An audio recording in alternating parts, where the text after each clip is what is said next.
Ladies and gentlemen, boys and girls, it is that time again. Episode 135 of From the Sidelines coming at you another Tuesday, back with the boys. There was a lot that went down in the past, 72 hours even. It was a crazy busy weekend. Our boy, our co-host, Stephen Hatch, who's here on the show with us, he came down to Texas. We got a lot to talk about from that. So, buddy, how was your trip down here? Real quick, you got back home. Is everything good? You got all your bags and everything? Everything made it safe? Got all my bags. Dude, let me just say, life-changing. My trip to Texas was life-changing. It not only changed me as a player, it changed me as a person.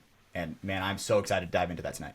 Yeah, man. No, I'm glad you had an awesome time down here. I know a lot of us did as well. So all the Oni boys and myself.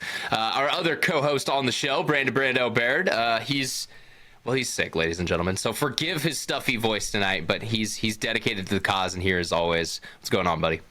Hey, yep, we're here Tuesday now, regular time, and yeah, I'm excited to hear about Texas as well. We've talked a little bit, Hatch, but I've wanted to save it all to hear it firsthand here on the show. It sounded like fun. It looked like fun too. The video that you sent in with the interviews today, I watched all that. That was cool to hear. So it was touching. Definitely. Yeah. Oh yeah. Let's get into it. We even snapped a fucking MXR for good luck, I guess. But moving forward, boys, we got to talk about our sponsors. Let's get into that before we get into anything else on the show. So we'll do this real quick. Liquid IV. Monday morning, I needed one of these. I was dehydrated as hell. So threw one of these in. It got me back up on my feet. It's great at that. The hydration multiplier, we trust it and use it here on the show. They've got the sugar version, the sugar-free formula, the energy booster, the immune support. There's a lot of great options. They're all available at liquidiv.com. Head over there, use promo code Mafia_Moffitt. You're going to save 20% off and get free shipping over there at checkout. And we also got a link down below in the bio. So just a real quick and easy way if you just want to click through there and go over to their website. Definitely recommend you pick up some for yourself, throw it in your gear bag, maybe keep us a couple at home at your house whenever you need some, because they can save your life. It did for me this past what was that? Past couple days ago? I don't know. Time is flying this week. It's been a wild one. Next up on the show, we got NECTR Energy, NECTR.energy. The great little energy supplement, energy boost. It's going to look similar to a Zyn or a tobacco product. It's a little pouch, but different from those. There's no nicotine or tobacco in this product. It is just caffeine and a neurotropic. So it's going to get you boosted up a little bit, get you focused on the task at hand, and get you ready to go without all the crash of having, the fat energy drink or something like that, all the caffeine hitting you at once and then crashing your system. NECTR's also making some other supplements and other things over on their website, NECTR.energy. So head over there, check out all the products. We got a buy two, get one free code for you. It's going to be MafiaProductions, just all one word, over at their website, MafiaProductions. Like I said, buy two, get one free. Check out a couple of their different flavors of NECTR and then some of their other supplements as well. We appreciate the support over here on the show. And last but not least, we got Welts Clothing, weltsclothing.com. Head over on to weltsclothing.com. Check out their website. They've got all of their regular merchandise. It's always up over there, but every first Wednesday of the month is Welts Wednesday, and they drop a limited edition special item that only comes out on that day. So if you want to grab it, you got to be there that day, which is the first Wednesday of every month. We appreciate Welts and all the things they're doing for people in the paintball community. They got some great products out there, some great support for the other Texas paintball community. So we love to see it. We appreciate their support over here on the show, and go check out some cool apparel from them. They've got some awesome straps, some jerseys, beanies, hats. You never know what they got over at weltsclothing.com. Promo code FTS. Save yourself some money at checkout. All right, boys. Well, that's it. That's all the legal obligations we have to get through. So now we're free to say whatever we want. So let's start out with talking about Hatch coming to Austin. I feel like this is the big title of the show. Yep. Man, dude, it was what? For 3 days you came out here. It was a whirlwind. It went by in a blink in an instant. I guess we'll start from the beginning. We went and grabbed you on Thursday night. You flew in. It was pretty late. It was like 11 to 11:30 that your flight finally landed in Austin. 10:10. Right. So then eventually when I got to you guys, it was probably like 10:30, 10:45 ish, probably. Right. Okay. So Yeah, I was a little out there, but yeah, and then well, because I know myself and Tanner went down to go grab you. Yep, thank you guys were not again making me expecting not that. Uber. I was okay. Let me just say, first of all, I was not expecting the VIP treatment that Austin Oni provides. Let me just say, I'm like, I got my backpack on, going to baggage claim, looking back and forth. I'm like, I wonder where they are, because I called Ryan and I FaceTimed him, and he's not in a car. Right, so I knew at that point he's not hitting the drive-by. Yeah, fuck you, just call someone next time, all right? Right? Don't fucking ruin the bit for yourself. Right, don't ruin the bit. So I'm looking around. I look. I see 2-Ton in a suit, a gray suit with a salmon tie and a hat with a sign that says Hatch, and I'm like, oh, just a piece of cardboard. Yeah, it's a piece of cardboard. Still a sign, still counts. I look back, I see him, I go, oh my fucking god. Oh, sorry, a little early. But No, you're fine now. I walk down there and I'm like, dude, that's for me. I've never had that kind of treatment before. I truly felt like I was, Mr. President. Never had the limousine driver there to pick you up. Right, and 2-Ton's hat was the cherry on top. Right? Well, it's his everyday hat. He wears it quite a lot. Yeah, that was fantastic, right? So keep in mind, suit business attire, right? This CEO executive business attire with a salmon tie, looking like going for Sunday brunch. Then he has a hat that says "Shoot your local pedophile," and I am like, "Let's go! Welcome to Texas, boys." Yep, and that's a great introduction to Tanner 210 Monson. So yeah, I know you met him before, but that was just like, hey, this is the dude. He'll wear a suit to pick you up, and also wear a hat that says "Shoot your local pedophile." He's an enigma just as much as you are, Hatch. 100% he is. And let me just say a special shout out to Tanner. He really did take care of me, let me into his home, and let me tell you, if only you guys knew what happened in that house, bro. He said he absolutely took care of me, made it feel like that was truly my home. The guy let me use Cocoa Puffs or Cocoa Pebbles. Cocoa Pebbles, yeah. Cocoa Pebbles, and just let me go in his fridge whenever I wanted, And that was when I knew me and 2-Ton were real homies, because right, we were like, yo, am I the asshole if I go into my friend's fridge? 2-Ton's that guy. 2-Ton is that guy. Right? Yeah. So yeah, and so you did end up staying over with 2-Ton. He's got the extra bedroom, so it just made it super easy. That way you actually have a bed, and we're on someone's couch all weekend. So you guys had a lot of bonding time as well this weekend. I'm sure there were some 100%. funny laughs over there. You two are very similar in a lot of ways. yeah, and 2-Ton's house. I'm not going to describe it too much, but dude, there's a picture of me on the wall, obviously with the Oni boys when I think we got third in Chicago, and I was in that photo, so it was cool seeing myself up on the wall. Paul's in that photo. Tall Paul. Tall Paul's in that photo. It was just insane seeing all the stuff that he has, because he's just a baller of a guy. And it's a total bachelor pad. I was excited for Hatch 1000%. to see it because it is the definition of a bachelor pad. It's hard to describe even, but just like his whole office is filled with manga and anime shit. He's got Warhammer 40K models that fill like his table that he's actively working on. Like it's bachelor pad to the max, man. First line of defense, lightsaber at the door. That's the kind of bachelor pad I was at. There were lightsabers everywhere. It was sick.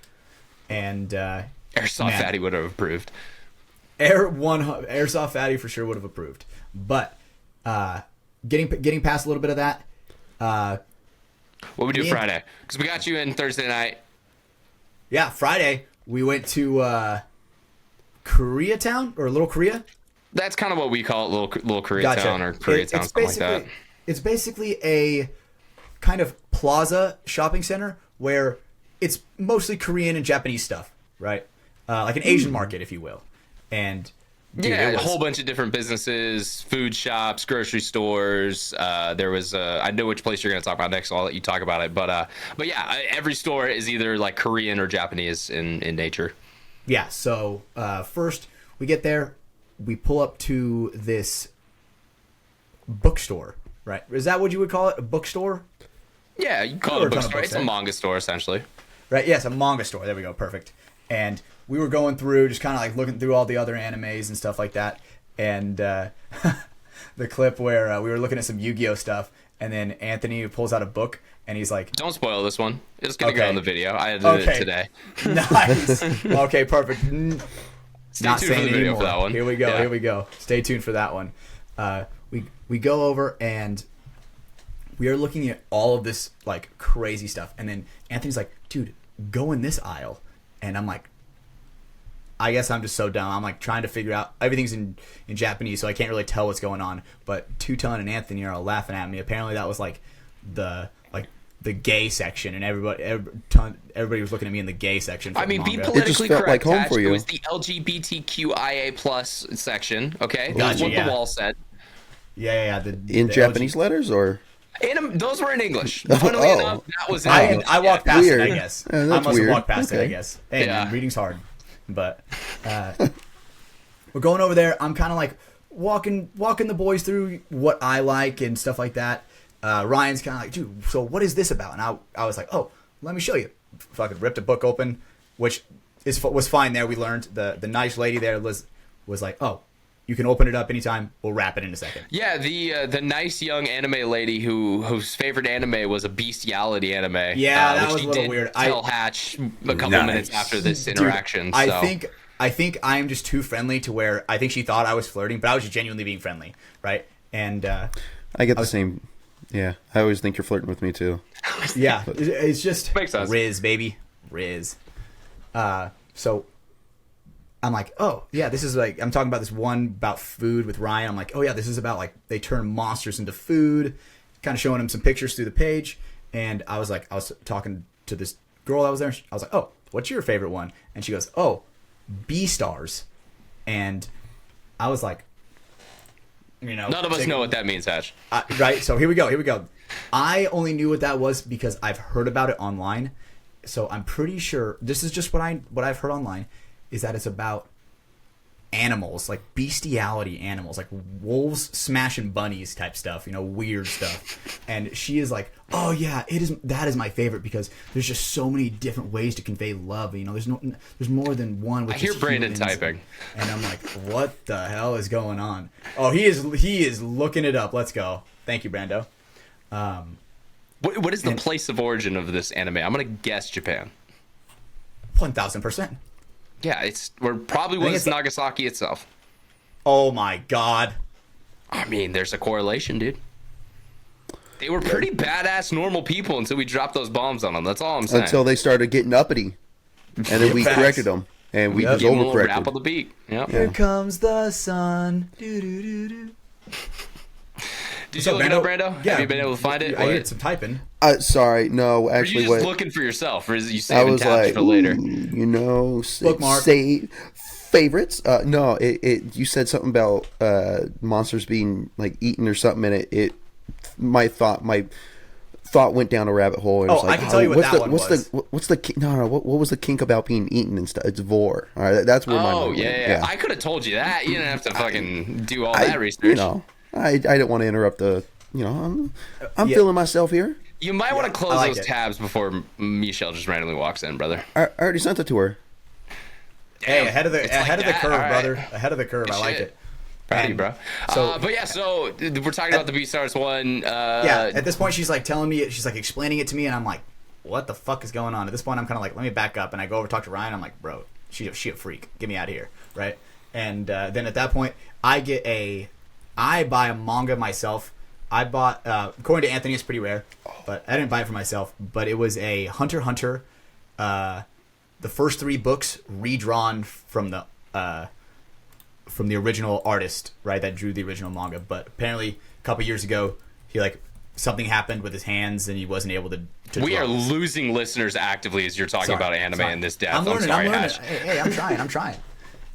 But I'm just trying to explain my Texas experience because it's new to No, me. I got you, man. This is probably one of the least what's the right way to say it? Least exciting things to our podcast Yeah, audience. yeah. Part of the whole entire trip. So it will get more exciting, audience. You gotta hang on. Then right after we're done with getting all this anime stuff from the anime shop, we go to the Korean market, right? And we're like looking around. We're just looking around for some food, and I go, dude, Ryan, we should taste test some of these. And he's like, oh yeah, let's do it. And so we go and we find some of the most unbelievable foods, right? Like, do you want me to save this one for the video, or what's up? No, I mean, we don't talk about it too much in depth, but yeah, we just did like a full, because we kept seeing like random insane flavors of like Lay's potato chips, and we're like, screw it, let's buy a couple bags of each and just, you know, see what it all does actually taste like. And I mean, spoiler alert, it's not great. Nope. Hatch wants to throw away or throw up half of it, but he does eat most of it, which is I will try anything once. I will try anything once. That's commendable that you were trying that. We were on FaceTime when you showed me that, and it just, man, why do they make those? And I haven't even tried them. Okay, different palettes, bro. Different palettes. And so we walked to the back of the Korean market, bro, and everything is alive in the back. There's it's like 2004 Walmart. There's fish back there. Everything's alive in the back. That's just it's the fish market. So yeah, they have live fish. They have, you can get tilapia, fucking, I'll let you say the next one. I was like, all right, and catfish. And I was like, dude, Operation Save That Fish, right? And we were like, why don't we get a cat? I'm trying to convince everybody, let's get a catfish and just put it in 2 tons bathtub. You know, like, let's just see how long we can get to survive, or like set it free. This was a bit that went on for 5 minutes. I mean, we weren't that committed to the bit. It was a good. I really was trying for it. I was like, man, 2 tons shut down pretty quick. Yeah, because he said he's done it before, and I'm like, damn. Wait, no, that's a bucket list thing. You know, rescue a fish from the Asian market. But so we get all the crazy food. Rescue the dogs. That's the bucket list thing. Yeah. I didn't. Also, Hatch just froze, so that's fine. And we lost him. Hello. And he's gone. Hello? But yeah, so we kind of finished up at the market. We grab all of our stuff. We got like a couple different drinks to try out. We got a brand of Oreos to try out. There was, like I said, a couple different types of Lays. And then there were some like gummy candies, which actually ended up being really good. So we grabbed those as well. The other thing that we ended up stopping for was on the way, we grabbed a Japanese cheesecake. So I don't know if you've ever had a Japanese cheesecake. It's very wild, not what you would expect. It's like a very it's not really, so you know how like normal cheesecake, it's got like density to it, like it's a pretty dense piece overall. It's a very light and fluffy for like Japanese cheesecake, where it's like like more like a sponge cake almost, but it still has some of that like kind of cream texture to it. It's incredibly hard to describe. I think they probably just aerate it a lot, like they whip it a whole bunch. There's a lot of air in it. Kind of, but not like hard like that. Like it's a very unique texture experience. Hatch, of course, spit his out of his mouth because I swear to God, he's the most picky eater I know, man. But I had it. We had one that was like their special of the month, which was like a s'mores one, and then they just had like their classic strawberry. Both were very fucking good because it's you don't really chew a cheesecake normally, but definitely was with this one. It was It was good. I liked it. It was very tasty. You know, you say Hatch is a picky eater. He is, for sure. He is very picky eater. Been out with him several times. Dude, but that was all weekend. He's a very picky eater, but he only eats a little bit. You know, it takes him a while to find what he wants to eat. I know, it's so cute. It's cute, man. Wow. I mean, because like you're a little guy too, but you work out a lot, so it's like your body's just like, feed me, fucking, I need calories. And we'll get to that later in the show.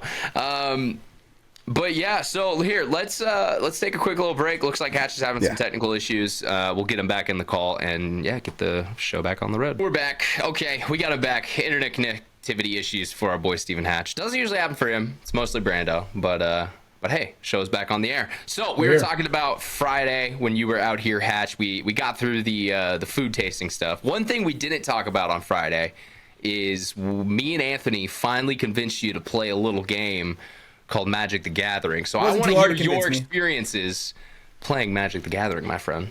You know, it was very, very interesting. Let me just say, fuck Penslaza, whatever that one was. Yep. Right. Anthony's Dino Commander. He's a bitch. Now you understand my fears. Yeah, I'm a Goblin Master. You know what I'm saying? I don't really know what deck I was really using, but I was trying. I was trying. And for anyone who does play Magic and knows what this means, we gave our boy Hatch over here a Krenko Mob Boss. Just a very simple, straightforward Goblin deck. Not super hard to play, but something we thought he would have fun with. And he did. He won a couple games actually with it. Definitely, right? So, hey, look at me, learning. You know, who would have thought? It was definitely very awesome. And let me just say, I brought my Polaroid camera, and I was taking photos all weekend, and I got some banger photos. I have a photo of us playing Magic, and it looks straight out of like the Stranger Things season 1, you know. And what's really cool about it too, and it looks straight out of like 94, because Anthony even has in his hand a card that has a white border, and white border cards were only made between the years of like 92 and 97. So it literally looks like back in those years were the boys playing, you know, Magic the Gathering, and someone caught it on a Polaroid. Very nostalgic vibe. It was a lot of fun, man. I'm glad that you played it. You got to experience it in person a little bit. Some of the fun of it. I know Caden's going to be asking you now if you want to jump in with him. So yeah, you have to. He's not going to want the smoke from Cranko, bro. He's just not want that Cranko smoke. I don't think he's worried about it. He's told me about some of his decks. He's got some overpowered shit. We'll see. But yeah, overall, my whole experience with Magic. I think we played 2 days. We only played on Friday. So we played. I could have sworn we played Saturday night. No, because I was gonna try to play a game with you, and then there just wasn't enough time, and then we went to pinballs. But Friday, so we played 2 games on Friday, and then we played a 2-headed giant game, which is just essentially a team game. So there's 2 people on each team, and then those teams are fighting against each other. It was awesome. That, like the 2v2s is very interesting because no joke. You guys played a card, and then like that turn, if you guys didn't play that card, you guys would have been so like fucked. Two-Tone was explaining to me like his whole setup, that he was going for with his but the problem is Warhammer deck. He doesn't realize it really wouldn't have been that bad. He had a board wipe essentially, so he just would have killed everything we had on our boards. Cool, we both have decks. We're getting shit out on the board is not the problem. And so since you guys were already kind of far behind us at that point, that game was just kind of spiraling into a slow descent for you guys. Me and Ant put our 2 best decks together and kind of tranced them. So that was we had to get one back. They're fucking bullying a noob. Look at these guys, you know, fucking geniuses. We had to remind you of what game you were playing here, buddy. So yeah, we let you have a couple where we were kind of light on it. Whoa, Let is crazy. Okay. If Anthony's listening to the show, he knows the moment in time I'm talking about, but that's cool. We will just keep moving forward. Man. Shout out to Anthony for deck. You're gonna have to get into it. Humbling me when it comes to Magic, for sure. English is hard. He's a fucking beast. Panslaza is an insane Magic card. It's just his commander for his dinosaur deck. I took a photo of it, and I'm gonna reference that one a lot on here now because I got to try to figure out what kind of reference I can turn that into. But Magic is no one absolutely understands so much the fun. reference. Still, that's the thing, Hatch. No, not yet, but it's gonna be a thing. Okay. Well, perfect, man. But yeah, so as we said, that was all of the excitement of Friday. We were getting ready for the weekend to play a lot of paintball because we did end up playing quite a bit of paintball. Saturday, we got out to the field nice and early. It was freezing cold on Saturday. I walk out. Two-Ton has spikes attached to the bottom of his Crocs, and he's like, "Be careful walking out, Hatch." And I walk out, no joke, I'm almost Looney Tunesing, like whoop whoop whoop, you know, like slipping on the ice. Because you were in your Crocs, right? No, I was at this point. I was wearing tennis shoes. Oh, okay. Right? But yeah, still, those don't grip much on ice. Not at all. And at this point, I have a gear bag, and I'm like, like going back and forth. I'm like standing there. I'm like, oh shit, you know, slowly scooting myself towards the handrails, and it did not stop raining that day. No joke. Well, it didn't stop raining that day, but talking about the ice, that was one of those days I went out to my car and it had like the perfect ice bubble around it. I don't know if you guys have ever seen this, but where like it rains lightly, so there's like this little bit of water, and then that all forms into like this perfect form of ice around the whole entire thing. It looks really cool, but it's a bitch because you got to get rid of all of it before you can see out of your car and drive away. So I had to sit in my car for a good fucking 20 minutes waiting for defroster to kick in. But yeah, so it was very cold, very rainy, very miserable, but to the boys at Austin Oni's credit, they came out and played just nonstop paintball, probably more paintball than those guys have honestly ever played at a practice. They're used to shooting a lot of pods each point and just getting rid of paint quick, and we did the opposite of that this weekend. We played a lot of points and didn't shoot much paint. For sure. I showed them the DMG way where it's like, you know, pod in a hopper, just to where you are just going at it all fucking day. You know, Can learn a lot from just running points like that. if you're shooting 30 cases with a pot and a hopper, dude, you can. That's hours on hours on hours, and that was very new to them, and I'm very excited for if hopefully if they ever bring me back, because we can progress so much more. Because I would say some of the time there was a lot of wasted time in a way, because I had to like run back and forth and kind of explain how a lot of these drills worked, because some people did not understand it at first, right? Because they've never played a drill like that, you know, in a scenario. And but now I know that those guys are going to be running those drills, whether or not I'm there or not. The progress is going to excel with them. But shout out to Paul. Let me just say shout out to Paul for the warm ups, because he gave me his warm up routine. I asked him for it. Apparently he was mad about it. You know? Yeah, I mean, so I see what you're saying there, kind of just on that point of like, it was kind of a basic weekend for some of the guys. Like some of the guys, just you had to bring them up to even that like knowledge of what an island drill is, and you know, this is an attacking defense situation. This is what we're trying to do. But I will say, you know, it was kind of funny because then some of the guys like they were ready to move on past that, and towards Saturday or towards the end of Saturday and into Sunday, some of those guys started to, you know, we were getting actual like, hey, you guys were talking during a point and not just saying bunker names. Like, that's cool. That was effective communication. And hey, you won the point. That's weird. It's funny how that happens. And let me say, I had to yell a lot, not gonna lie. There were times where, bro, Brando, you would have been yelling with me. The spirit of Jim was coming out. Bro, oh boy. Literally. I'm like, all right, looking at the clock, doing the, you know, the minute and a half. Bro, guys are walking. I'm like 3, 2, 1. Like the point is 1, and they're walking over to the buzzer, and I'm like, oh my god, these guys are losing, because I'm calling 60 seconds, right? Yeah. And man, like probably 3 points were lost just because they weren't touching the buzzer. Yep. Oh man. And then at that point, after that one where it was like, dude, the point was won for probably 60 seconds.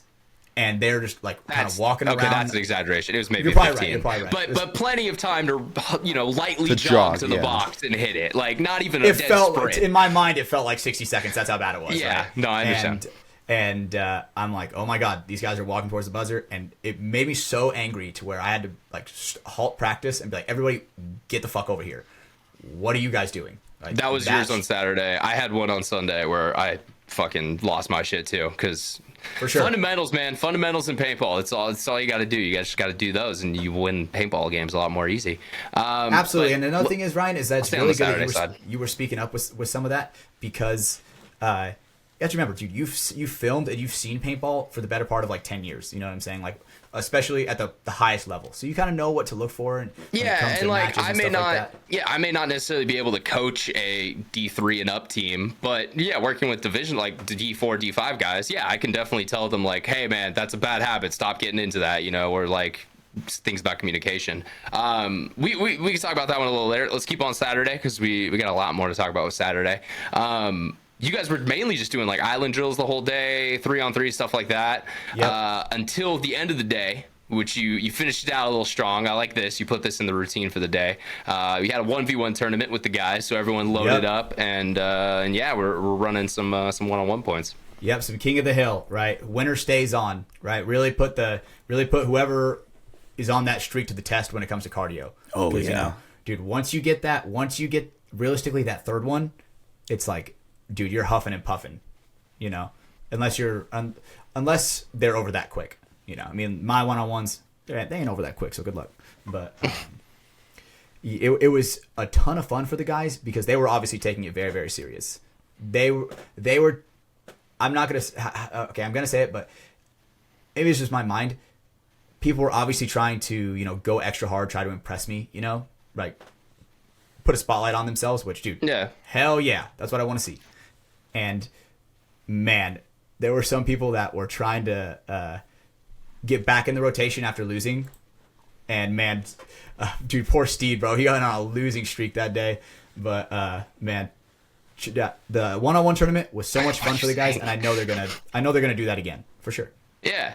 No, and I know they had fun with it. And that's the greatest thing with that, is it gives some competition. It gives, you know, a little bit light cardio training, helps you also just do one-on-ones. There's a point in time in your paintball career where you're going to come down to a one-on-one and you got to win it for your team. So you might as well practice a couple. Yeah. 100%. And it happens way more often than you think, especially at practice, right? That's a huge thing is one-on-ones, just gunfighting, being confident.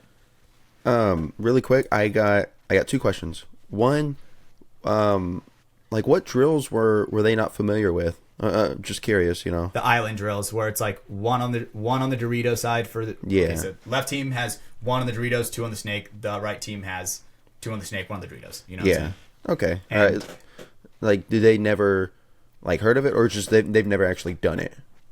Maybe a little bit of Either both. or. Okay. Maybe, Right. yeah. Interesting. You got to remember, this Outlaw is a D5 fucking field, man. Okay. There are a couple, you know, and there was some of the FSU guys who went out and practiced there, and you know, like there are some more higher up teams there, but it's not like Capital Edge where they have examples of, oh, that's what semi-pro's doing. Okay, yeah, well, let's do that drill too, guys. You know, let's work that into our routine as well. 100%. Right. Gotcha. And A lot they of have it's like just go out, play points, go out, play points, go out, play Gotcha. points, and Yeah. that Right. you don't get better doing that. yeah, and I know Oni's going to set the standard now because they're like, all right, play because we played. Getting ahead of myself. Sorry, Brando. What was your second question? The second was, how long were you out there at the field? Like, what time did you guys start, and what time did you guys actually like finish? We probably started at realistically, like after the warm ups, probably 9:30, Mm-hmm. Okay. Good. and then probably until It was honestly, around dude, 3. kinda late, probably Oh. 3:30. Good. Yeah, it was Yeah, around yeah. there for Right. both days. It was full fucking days. And what's funny is most of the people at Outlaw leave at about 12. So we were the only team out there for a good portion of the afternoon, which is kind of nice too. You know, you got the whole field to yourself. Makes it a lot fucking easier to do whatever you want on it. But yeah, I think it did set some. I don't know. It drew some eyes. There was definitely some people who were like, "Fuck, Oni's still going." All right, shit. For I'm sure, gonna be 100%. fun, but damn, It gives that like, fuck. Should I still be doing? Should I still be out there working if they're working? Yeah, they still have You know? paint. What the Yeah. fuck did I fuck up on? Right, and dude, it comes down to like that paint management, dude. With hopper and a pot. If you just run points like that, dude, the breakout, the first 3 minutes of every point is shooting 4 or 5 pods realistically. And the way I said it to them, cut out that 5 minutes, dude. Boom. and the way I said it to them, and it doesn't really matter for them because they have all blind layouts. The only time you want to be shooting that much paint in an actual practice is a layout practice, because at that point you're trying to figure out what lanes do I need to hold, what are actually good lanes. You're trying to figure out the layout. Okay, you got to shoot some paint to do that. But if you're just practicing on a random off weekend, pod and hopper, that's all you need. You don't need to shoot more paint than that for a point. Absolutely right. And I was telling them a lot of it when it came to the snapping drills. Like, dude, you can do that at home. Any kind of snapping drills, dude, do that at home. Paintball dry field. fire. Yep, basically. Look in a mirror, like that. It's the cliche one, but yeah, no, I it works. love using Look that at a one mirror. as an example. I love using that one as an example. For Look at sure. your look at your frame. Autistic Brandon's doing it right now. Yep. Oh, gotta Yep. buy me all the Gun is time. always in your hand. It is. And that's another thing that makes you a way better player and way more one with your gun. Almost a cyborg in a way with your paintball marker. Have it in your hand at all times. Yeah, we talked about this one a lot. Switch Fiddling hands. with it, fondling with it, Yep, finger banging it, just getting in there. pushing that ASA, snapping it in half, as we'll talk about later. Yes, that was Saturday, actually. I guess we can talk about it now because that was on Saturday. So shout out to our boy Ryan Lyle, who I gotta say, one of my first times watching him play paintball on like a lot of points back to back to back. Very much impressed me this weekend. I think there were some guys on that D4 line who are like, they obviously want to be better paintball players, and they were listening to Hatch and they were implementing some of that feedback. And Ryan was definitely one of those guys. Except Ryan's got to work on his dives a little bit because Buddy tried to slide out into the snake, and the footage of this will be in the video that we have. But yeah, he fully snapped an MXR in half, like Full sends only. not bent a frame, like snapped the frame into 2 separate pieces with the ASA and tank on one side and the board and the rest of the gun on the other side. And then he's like trying to grab it, like grab the tank, right? And everybody's like, tank bro, is- put that shit down. Put that shit down. And he puts it down and it starts spinning in a circle. Pick it up. Yeah, I have that on footage, so yeah, everyone will see that, and hopefully a couple days when I get that video up. But And there was a perfect line. You could tell where his barrel hit the ground, right? Because you could see the perfect white line from where his barrel was, right where it stabbed into the turf, right where it snapped. It was little core sample. yeah. So and that turf, that's pretty slick out there, not gonna lie. You know, I thought that It was pretty good turf. I gotta give that. Outlaw does have some nice fields. I think it's just they don't get used all that much, so I think that does kind of help as well too. Like compared to Capital Edge, you guys just have so many people who are on those fields every single weekend. It's a little lighter out at Outlaw. It's obviously a more smaller local park, but for sure. Yeah, I mean that just helps. You know, it's nice to have a nice facility to play at. Yeah, and one thing I want to add with Ryan Lyle. So I saw him play when it was NXL Dallas.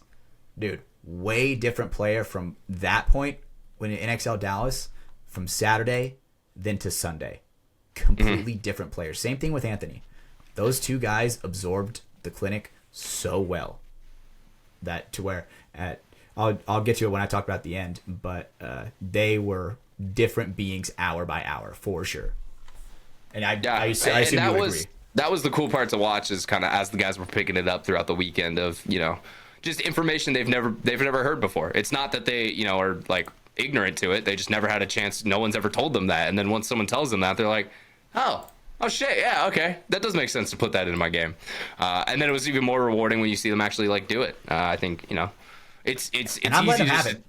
Yeah. Well, and it's easy just to tell someone something, but like when they actually implement that into, you know, that next point of practice, that's like the rewarding part. And it's like, oh, okay, cool. They are listening. Fuck yeah.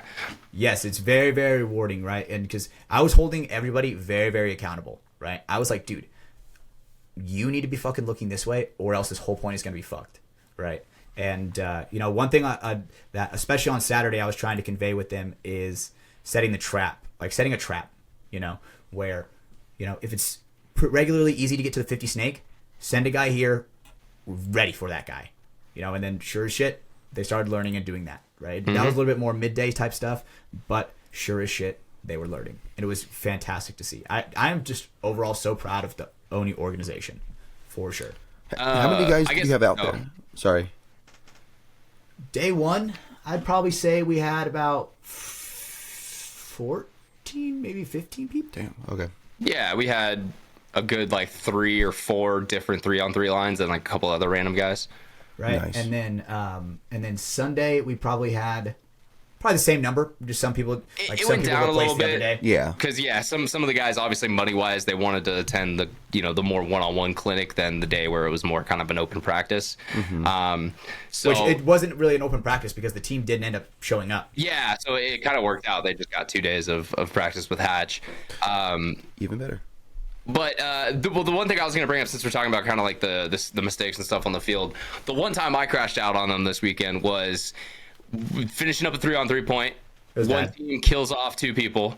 We've seen this happen multiple times where they threw away a point with an up body situation already in the weekend. And both the guys on the up 2 body side, they aren't talking about where the gun is.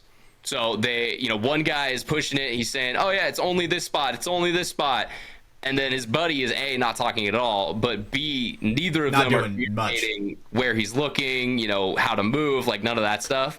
And simple, he's on me, he's on you type stuff. Exactly. And that's where I lost it, because I was like, God, guys, come on. That is paintball 101. If you're in a up body situation with only one body left alive, there's one gun. It can only shoot one way. So you better tell your teammates where the gun's shooting so that way we can get there safely and take him out alive. It's such a simple thing. But everyone does it, and the reason they do it is because it's effective and it fucking works. So please, if you are ever in a 2-on-1, just call out that the gun is on you, or call out the gun's on your buddy. Like, figure that shit out. Absolutely, and it was without a doubt a reasonable crash out because that point took forever to close out, like literally forever. Because at that point, I was like, I want to see how long it's going to take for these guys to close out. I'm not going to put on a 1.5-minute timer. I'm just going to see how long naturally it will take them to close this. And dude, it took literally a millennia. Yeah, so it was. I mean, in real time, it was probably like 2.5 minutes once they got it to the 2v1. Damn, that's a long time, bro. Long time. Yeah, right. Then they're both at like the 50. They're both at like one's at the 50 snake, one's at like the 50 Dorito. They couldn't put together how to move up safely. Yeah, I would accept that long of a point on a 2-on-1 if like the 2 bodies are up a point or 2 and the one has to come to him, right? But damn, that's a long. Okay. Yeah, but no, time, they were bro.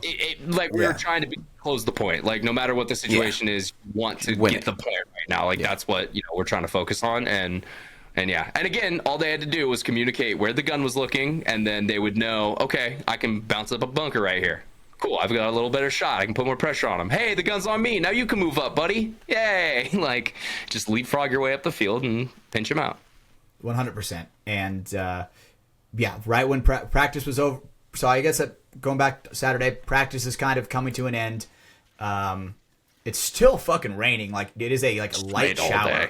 right? It is just a light shower, and freezing cold. We get done. At this point, we go back to 2 tons, start to get ready, and keep in mind, Lastro is there all day on Saturday in his mage suit. Yeah, he's got his wizard hat on. He's with the wizard's there. No, let me tell you, everybody's intelligence was boosted by 10. Let me just say. He did an aura boost to the whole area. Yeah. And he was honestly, him being there was good because it honestly helped me with another set of eyes, because obviously there was just me out there. I can't see exactly what everybody's doing, and last show's intelligent enough to be like, "Hey, bro, no one's shooting at you. You know, why are you not moving? You know." So we go back to 2 tons. We get ready and we go to this place called Pinball. Is it Pinball or Pinballs? Pinballs. So yeah, because at this time, everyone after practice, we went back to our places, showered up, we met up at 2 tons, and then we all jumped in the cars. A couple of the Oni guys, Sergio and his son Jordan, were also along for the ride with us. They were staying at 2 tons as well. They live kind of out of the area, so they were staying there for practice this weekend. And so we went over there. Dude, Pinballs is a blast, man. That was my first time going with all those guys. But essentially, think like Dave and Buster's, but more like mom and pop. Like, you can you can get food, you can get drinks and all that stuff, but they just have every type of arcade, a whole bunch of pinball machines. Go-karts. There's go-karts in there, there's laser tag. It's a huge facility. It was absolute blast, man. We had Shout out to the Rainbow Road. Hatch, that was the Things drink are deadly, he had. bro. Hatch was filming a lot through the night. He took a bunch of Polaroid photos, and again, some of those looked really cool because it was like, I don't know, back to the 90s aesthetic. You had these 2 dudes in bullets on Polaroid photos in an arcade. Yeah, wearing headbands, you know. And that was one thing I was like, I walk out after like just getting out of the shower, I look at everybody and I'm like, headbands at pinball? And everybody's like, hell yeah. So we all get headbands and we all wore out to pinball. So it was just overall really cool experience. 2 ton is what game was that? Was it like a Dragon Ball Z Pearl game? What game was that? Well, that he was doing a bit of. I had a good streak on one of those like coin dropper games too. That's essentially that was the what Rick he and was Morty doing. one, right? There was the DC one where I got the cards from. Yeah. But the one he was on was essentially the same thing. It's like you're trying to drop these balls to push off other like balls to get tickets essentially. But he went on a streak on it and was getting like all the right hits, and fucking everyone kept being like, "Here, give me some tickets," you know, hitting the scan thing for him so he could keep playing. He was on a streak. Everybody was throwing their card down to pay for another turn just because he was every single time he was hitting, you know. And then the other glitch that we found in the Matrix was we figured out if you took all 4 of the basketball machines, like the Papa Shot machines, and you link them all for co-op, for some random reason, 2 of the machines would glitch out and essentially give infinite tickets. Yeah. So every time you do it, you'd get about 4,000 to 5,000 extra tickets added to your card for just being on that machine, and it was the still same like dollar play that it always was. Oh my god. So let me tell you that Austin Oni loves a good scam, because we instantly shut that shit down. It was like, no, these are our machines. Like, anytime someone would get off, someone else from our group would jump on to like grab that machine. So we did it for a bit. The place did start to notice, and we were like, the heat's coming on, so we had to get out of there. I held my points, so I'm gonna redeem those at a later date when the heat's off a little bit. Next time I come back, we'll go back and we'll get. Yeah, I'm definitely gonna go back. It was a fun place. But one of our guys in our group, Jordan, I think he's the youngster. I think he's like 13, 14. I think he's like probably close to like 14, 15 probably. Yeah, so right around that age, start of high school age. But he was one of the guys getting a lot of the points, and he got enough to actually get a free Pokemon Elite Trainer box. So he got a Sword and Shield Battle Styles box that he opened up later on that night at the at 2 Tons place. So yeah, that's the first time in my life I've seen someone walk into an arcade and walk out with something that actually has some value to it. 100%. And we're about to leave, right? and we're standing outside waiting for Jordan to get his Pokemon deck, and Two Ton's got one last thing he wants to play. Two Ton's like, all right, Hatch, you want to see me pop a Zen and go break a record? I go, hell yeah, I want to see that. Then Ryan's like, oh, here we go. It's going to take 20 more minutes. He goes, gets that shit out, puts it in his lip, he goes like this. He goes, 3 minutes in and out. Walks in. I have a video of it, which I don't know if we want to put it up or not. It'll be all of this will be in the vlog that we release from it. None of this footage will be in the podcast because that will annoy the hell out of our audio listeners. So I'm like, all right, Two Ton, what are you gonna do? He's like, I'm gonna slap the piss out of this thing. Gets the hammer, dude, with perfect 10 out of 10 form, like chopped through a tree. One of the hammer slam machines. Yeah, the hammer slam machines. And dude, I shit you not, he swung the hammer down, dude, my hair flew back. It was like that impactful. Hits it so hard, I'm like, oh my god. The record is like 949, and then it's like stuttering going up to the top, and then it goes like 956. It was 960. Like, yeah, something like that, right? And I'm like, did you just break the record? He's like, it actually happens. Yep, it 100% happened. And I was genuinely trying to document as much as I possibly could, but obviously I like to live in the moment sometimes, and not everybody wants a camera on them, you know what I'm saying? Yeah, no, I mean, we filmed a lot from the weekend. I know, I was just trying to say, this actually happened. Tanner set that record, and came out a couple minutes later, and literally it was under 3 minutes, and I was like, damn, all right, man kept his word. I can't even be upset right now. And dude, full 60 seconds of that was going back up to the front, talking to Jordan real quick about his Pokemon box. And as he was trying to get his box. Yeah. Right? So, man, that night was awesome. Unforgettable. Shout out to Guitar Hero. Me and Lastro shredded that bitch, let me just say. Again, another Polaroid of two men playing Guitar Hero together with mullets. Yeah. It just that picture dude, was it's good. 70s. Yeah, so it overall was just an unforgettable night, you know. And dude, there's a reason why I'm Oni till I die for sure. It was pinballs was a lot of fun. The experience that they gave me was amazing. We did end that night going to one of the best spots in Texas. Well, at least according to these guys. Hatch, how many times did you eat Whataburger this weekend? Oh shit, I ate Whataburger quite a bit. There's one very conveniently next to Tanner's house, and so it was just like, it's the easiest thing to, especially when it's late, just stop by there and grab some food real quick. Right, because once Ryan left on Thursday, it's like probably like 1 a.m, something like that, right? Once you leave, and then Two Ton's like, "You hungry, Hatch?" And I'm like, "Yeah," and then takes me to Whataburger because apparently that place is always open. Was that your first time eating Whataburger? No. Okay. But I will say that was the best Whataburger I've ever had, for sure. That one is pretty good. I got to give that one credit. I always kind of, whenever I go to that one, I have a good experience. So maybe they're doing something right. And, but yeah, so you went Thursday. Did you go Friday? Yep, went Friday again. And then I think we went Saturday again. Because we went after pinballs. Jesus. Yep, went after pinballs. And then we didn't go Sunday, so no. Dude, one of the guys, me and Laster are going up because Laster's like, "Oh, dude, don't worry about it, Hatch. Let me get your food." And I was like, "Oh, you're so sweet, shucks," you know. And then we walk up to the front, and this zesty guy, his name is a zesty guy named Paul, right? Because he had a name tag on, and there's a sign. It's a huge poster about choking, like a choking hazard, and what to do if someone's choking, right? And I go, "Dude, how many people do you guys have to, like, how often does that happen for you guys to have a poster that big?" And then this guy goes, "Yeah, I would just let him die." And me and Laster were looking at each other like, what the fuck did this guy just say? You said that way more flamboyant than Paul is. Do not put that on my boy Paul. You gave him the fucking from Atlanta accent, and yeah, I just hope they die. He was zesty though. He was not zesty, bro. He was not zesty. He was zesty to Paul me. was straight as hell, man. Nah, he was a little zesty to me. Okay. A little zesty to me. My G radar was going off. You know what I'm saying? I think your gay radar is very inaccurate on this one. I'm gonna be fully honest. I don't know about that. But anyway, he's like, yeah, we'll just let him die. And me and Laster were like, what the hell, dude? This is why I'm glad I was there for most of these stories, because Hatch's perception of things somehow is not always reality. So it's interesting to hear. I wonder how many other stories you've told on this pod where it's like, I wonder how that actually went down. We'll see. But I mean, you were there for all this. I was there for all of these. I can't confirm any of the other ones. I can confirm these. But yeah, so he said they would die essentially just so he got time off. That's all you're getting to. It's not basically. Yeah. He's like, yeah, this place would finally great bit. close if they died. And me and Laster were like, what the hell is wrong with this guy? Again, that's not how he said it. He said I would get to go home if they died. Like more of like he just wanted the day off. Like not okay. I don't know. I feel like you're adding so much more malicious energy to this man. He felt weird than to he me, gave bro. off. He felt weird to me, dude. Last show would back me up. He felt weird to me. Nope. Yep, I guarantee he would. We'll see.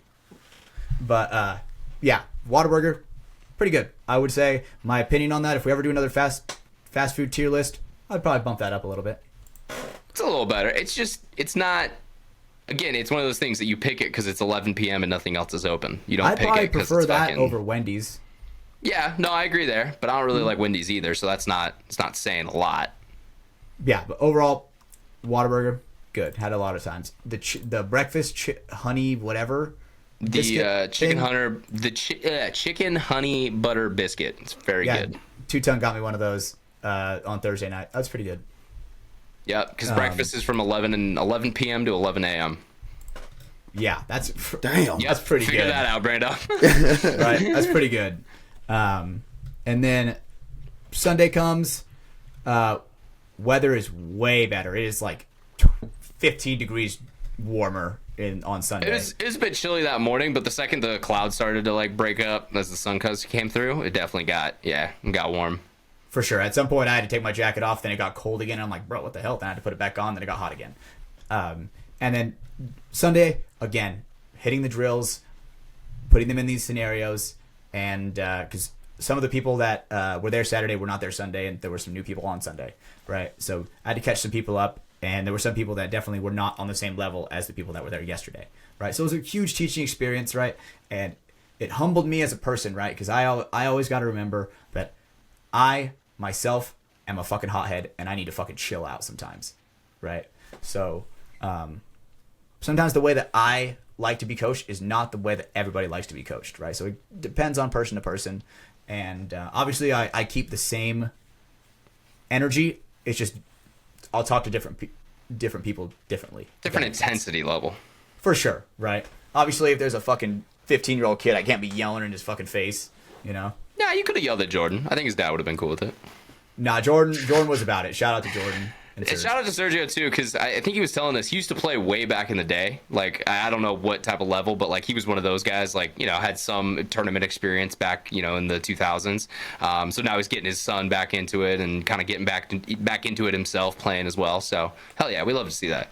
Absolutely, and let me tell you, and I told him I had a pretty good conversation with him that Saturday evening where I was like, dude, I respect the hell out of you, dude, because genuinely, like I came from my mom is a paintball mom.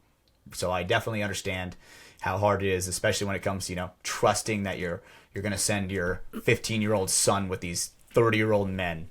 You know what I'm saying?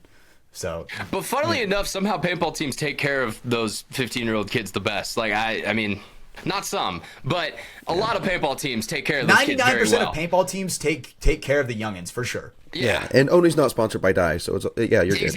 Exactly. So we're good there. Why do you think their NECTR broke? Yeah, exactly. Yeah. Mm-hmm. Right. They aren't touching enough kids apparently. Yeah. So shout out to Serge and Jordan. It was an awesome time hanging out with them, getting to know them. I think Jordan could be pretty good, man. He's got really good instincts. Obviously, like there's some stuff he's just like he's got to learn some fundamentals. But for sure, for being as young as he is, he's reminded me of Evan Middleton a bit, where he just has no fear. He just wants to make the move. He wants to like go check some, go see if he can get something done. So yeah, for sure, it's exciting to see the next generation coming up. And I'm kind of like I'm not yelling at him, but I'm obviously letting him know. I'm like, dude, stop hesitating. The more you hesitate, the harder it's going to be. Like, trust yourself, right? Use your teammate, start communicating, right? And that was another huge thing with the island drills that they never really, used. A lot of people are, saying back right, snake, God, same shit over and over again. But nobody's like, hey, I got the wire, go. Like, I got you. Hey, I'm rapping. I'm rapping on the God. That was starting to come in more Sunday. There was definitely some points where, it was like good actual communication. 100%. And I had to pull out the Marv Classic on Sunday. Because there was still some, because the biggest thing, so they were all, none of them wanted to like, I don't even know the right way to say this, but in paintball, you know, when you're on a team with someone, if fucking shit's going down, if I want to talk to you, Brandon, I'm going to say, Brando, what do you have? I'm going to say your name in front of it so you hear that and you're like, oh, Ryan's talking to me. Yep. None of them wanted to do that, and so I pulled out the Marv classic of, if you talk to your loader, you're a fucking loser. I love that one of my favorite lines Marv's ever said. And I remember, the second I pulled said him off that, the field. It fucking changed. Everyone's like, Anthony, what do you got? Okay, you got the ball, Anthony. And I was like, yes, boys, let's go. And you could actually see the communication, like, oh, it made its way across now because he heard his name and it was like, oh, someone's talking to me. What's going on? Yeah, I would probably have to say there were probably 3 times where there was so much like going wrong. Not going wrong. That's a horrible way to put it. Little Just things that can be adjusted. Right, yeah. to where I just pulled on the field real quick, and I'm like, dude, get this out of your heads, put this in, work like this. And they took it very, very well. All of them took it very, very well, right? And, I mean, obviously I was yelling a lot, just like the way I am. But dude, I don't think you weren't yelling as much as you think you were. Like, it wasn't, you weren't coming down on anyone that hard. There was a couple chin moments, but really, I mean, it was only when it was effective, you know? It didn't feel like you were just like, fucking everybody is a piece of fucking shit. Oh, God, I hate all of you. It wasn't any of that. Yeah, but there were a lot of moments where I would be like, bro, what the fuck are you doing, you bonehead? Oh, I was thinking that in my head too, but there were a lot of moments where I'm like, bro, you just threw the point right there. What the fuck are you doing? Don't ever do that again, you know. And I mean, okay, there was one that I really wish I should have addressed more. So if any of the only guys are listening, remember this one, right? So, bro, those moves. Remember that the layout we were playing on. Our audience does not remember that, Ash. I know, but I'm talking to you, Ryan. Okay. Right? That gap from the snake 3 to the 50 snake. How people were always going their big body and getting fucking caught. It was one of those diamond type gaps. So there was one of those bricks at the 50, and then there would be like, you know, kind of an open area. I'm trying to think, like, I know we've had them at Chicago where there's like a snake down the tape, and then there's also that diamond snake in the middle, so someone could like dive in. Yeah, through it's that. like a V. It's like a V. But it just means that there's this really big open gap if you're trying to go down like the tape side of the snake to get into the 50 brick.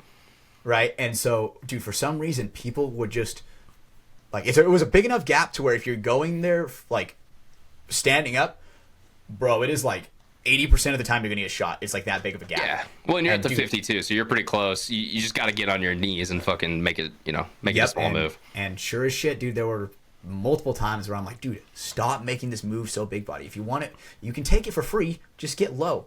And man, dude, there were just so many mistakes like that where they were trying to push the envelope. There was the one I think you're trying to point out there. It happened right after you like pointed that out. Like it was literally the point after you were like, guys, you can make this move, just don't be big body. The next point, someone was like standing up trying to make that move, gets clipped out, and it was like, okay, guys, masks off. Let's go to the pits for a second. And like had to have one of those meetings after that. But dude, overall, the Oni clinic was, I would say, successful. I would say. I mean, obviously, I'm obviously biased if I say it's successful. I would definitely say it is very.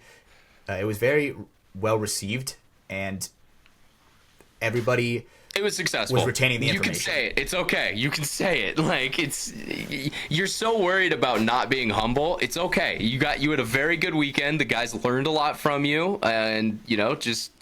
Yeah, man. It was a very well run clinic. You had all your stuff prepared. You were ready to come into it. You had your speeches ready to go. So yeah, I would say from kind of top to bottom, it was a very well run clinic, and it was it was a good weekend. That went well. I appreciate that, Ryan. And shout out to Anthony Hernandez and Ryan Lyle. Those guys, I singled them out at the end when the whole clinic is over, and I'm like, dude, these are the guys that need to be on the starting 5. They showed such improvement to where when they were on the field playing together, like the comms were next level good. For a D4 team, they were playing like their comms later in that day sounded like D3 comms. Yeah, no, they had one point well, that stood out really well. Right. Dude, another guy I'd give a fucking shout out to is honestly Hawk, man. Shout out to Hawk, dude. Thank you for saying that. Hawk is a fucking beast. Yeah, it's funny. His play style, every way that he moves, it reminds me 100% of Archie Barnes Jr. Like the way he takes the For snake sure. and stuff. I can tell he's watched a lot of Archie footage because like he definitely has like he imitates his style a little bit. But yeah, man, I think he was another guy who definitely learned a lot from it this weekend and was just having some great points towards the end of Sunday. Absolutely, and there are times where he was that guy where I was calling him a bonehead, and then the next point he would fix it. So he received everything Teachable, very, man. very well. That's all it is. Just actually like take in the feedback people give you. 100%. And I had to lay it down where the Dave Baines, listen to what I'm saying, not how I'm saying it. Yeah. And then you had to say right. Right. You know what I'm saying? Right, guys. Right, guys. Thank If you. you've spent a minute around Dave Baines, you know that's an accurate impression. For sure. And but yeah, so clinic's finishing up Sunday. Yeah, we all same thing. Just I go back to my apartment real quick to take a shower and stuff, but we all end up back at Tanner's. And dude, Hatch, how good was Scott's Korean barbecue, man? Dude, that was awesome, bro. Let me tell you, shout out Our to boy the big Lastro Capri Sun. Lopez. He can put together some good bulgogi. I like the bulgogi with my boy Lastro for sure. And I don't know what that impression was, but it didn't work. Overall, very nice. Very That was good a experience. Woody's gamer tag level impression right there, buddy. Thanks. But yeah, man. my No, so we went out Mexican to Korean barbecue. We had a whole bunch of guys with Sergio and Jordan. They came along again as well. A couple of the younger guys as well that were getting a ride from them were also there. So Squiddy and Wyatt. Yeah. we had some good. We had some Oni boys. Then we also had Scott, Anthony. Tanner was there as well, and yeah, man, dude, Korean barbecue is so good. It's something I've only had since I've been down here. Very fucking tasty, very, very delightful. A good social time with buddies. Something I'd recommend. Need a good chef. Definitely do. And obviously, Lastro was the 10 had a out of great 10 chef. chef that we needed for sure. Yeah, no, 10 out of 10 chef. And he was cooking the food so well, and he was teaching us how to do it. Basically. Yeah, because I was trying to learn because I want to maybe go back by myself at some point. I don't want to have to always go with my boy Lastro, although I enjoy it. It's fun to do. Oh yeah. I want to have some autonomy in my life. And he was giving us all the little tips. He's like, you want to marinate the pan with the bulgogi first. And I'm like, say more. Just keep telling me. Well, more, actually, buddy. it's funny because he was doing it the opposite way. Because normally he puts the spicy stuff on first, so that way a little bit of the spice goes to like some of the other food. And he's like, but I know some of you guys don't want the spice, so we'll cut back on that. And but yeah, man, no, it's an art form. He's got it down to a T. I don't have much more to say about Korean barbecue other than it was tasty and it was great. And I like the big Capri Suns. Yeah, we did have big Capri Suns. Those were great. Essentially adult Capri Suns, alcoholic beverages made from soju, and they put it into an actual pouch that's like a Capri Sun, and you They were put your huge, straw bro. in, and then you drink it. There's a little LED light in there too, because everything's very Asian and over the top. Yep. It was. How'd they get in there? It was Well, awesome. they put it in there themselves. They made it. Damn, mine was sealed. How did they get it in there? It's a zipper hell? hatch. They can unzip it. But we sealed it because we break the seal on the top. Got some tiny Asian hands No, in there. it was. You could have opened that up. It wasn't actually sealed. Maybe they injected it through like a syringe or something.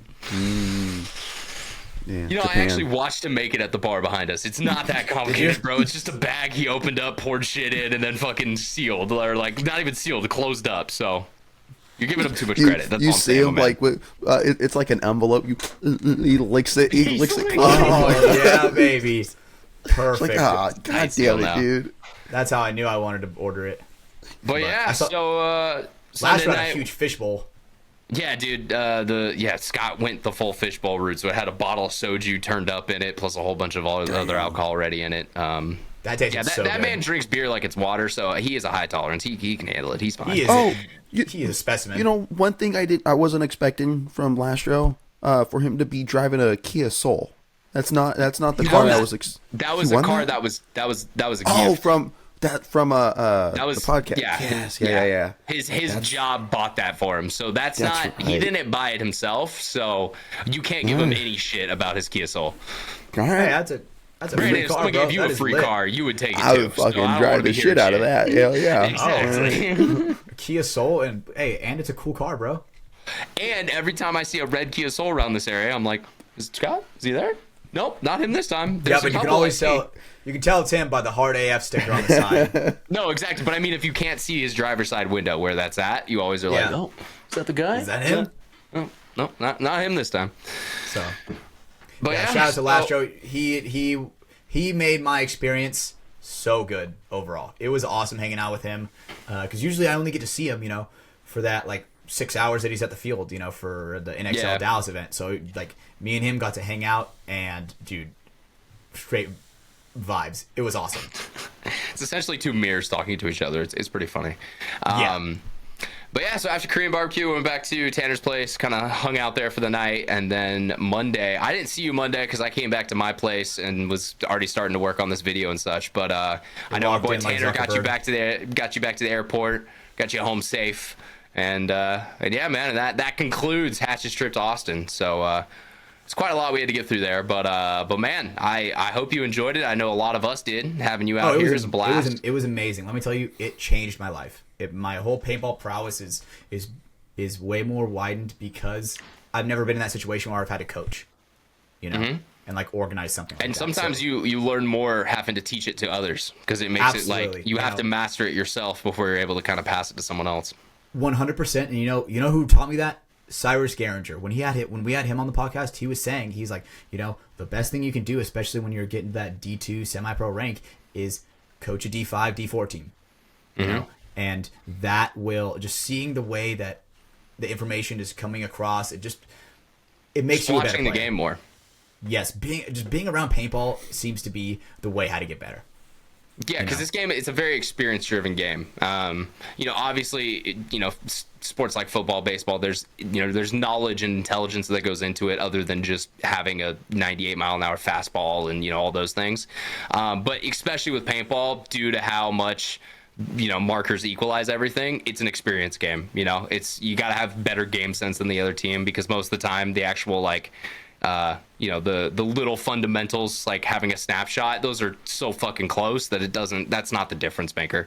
Yeah, in semi-pro, everybody knows how to snap. Honestly, everybody in D3 knows how to snap. You know? No, 100%.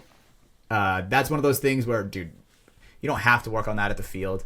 You can work on that at home like 1,000 different ways. Well, and I was telling him too, like, if you do work on it at the field, like, okay, at the end of your day, I know a lot of like semi-pro guys who've done this, but it's like, all right, save one bag for the after. Cool, you got 500 snapshots you got to do now. That's gonna fucking get your abs going after you just fucking played a whole day of practice. It's gonna get your cardio going a little bit, and now you're working on your snapshot too, and you're doing it efficiently because you're not fucking wasting a whole bunch of paint to do it. 100%, and it's the best to do it at the end of practice when you're like fatigued after playing. That's when you lock in that muscle memory, because that's what it is. That's when you're everything's tired and it's no longer like at its tip top shape. You want it just to be able to do what it knows to do, which is the correct form. Yep, and every time you do that, you're 1% better. 1% better when fatigued. 0.10. 0.10. Hey, and eventually that adds up. Exactly. It will add up for sure. So you keep on the drills. And I sent Anthony the whole regiment that we had. So plus a little bit more stuff that put a little bonus in there for him. I'm very excited for them to iterate those drills into their normal practices. Did you make them run at all for any Yep. mess Oh, yeah, ups? I did. Okay, good. Yep. Perfect. Anytime yeah, I the did. island died first in a drill, that whole team would run. Fucking run. The happened a lot whole of team times. would run. Oh, dude, I remember. So Hawk, this is so fucking funny. I'm like, you're not gonna die again as the island, right? And he's like, Psh, hell nah. I'll run 2 laps if I die. 5 seconds in, gets clapped. I go, oh man, your whole team's running 2 laps. I will say, to his credit, he was already putting down his marker. Yep, he knew he fucked up. damn. But it was just Yeah, he knew. it was funny karma. So shout out to Hawk. He's going to be a great player, very moldable, very coachable, and Very athletic. Very funny ass guy. Yeah. Funny guy. I like Hawk. So Well, I said athletic, not funny, but I was saying both, I guess. both. Yeah, why not both? And very fast. Brando gets Very the fast. joke I make. It's great. So let's keep moving forward because we've spent a lot of time talking about Hatch tonight, and I guess a little bit of myself. Brandon, I want you to tell us about your weekend because I know you had a very busy weekend as well over in Sacramento, holding it down for the DMG side, for the California side of this podcast. So yeah, what all went down for your weekend, brother? Yeah, we had Impact come out this weekend. The whole team came. You know, Bar, everyone, all the players came. That's how you know it's big if Bart's coming in. Yeah, He's making that Canada flight. Yeah, because was it a month ago or so the last time they came down, and it was most of them, but even then they had, you know, Tim Brusselback came in. Yeah, it's all the American guys. Yeah. Yeah. So this time it was a full team practice, and we were started out Sunday. It was supposed to be there Sunday morning. We get there extra early on these days to blow up both fields to get ready so that when they roll in, you know, it's like, all right, cool. We just jump on and play. And they're pros. They don't set anything up because obviously, who Tiger can't Woods break a fingernail. Yeah. Were you about to say, does Tiger Woods set up the golf course? He doesn't rake his sand trap, you know? Yeah, that's true. I wouldn't know if I'd put these guys in the Tiger Woods level yet. They're not making $50 million winning a tournament. Does Mouse lube his own marker? That's a good question. No.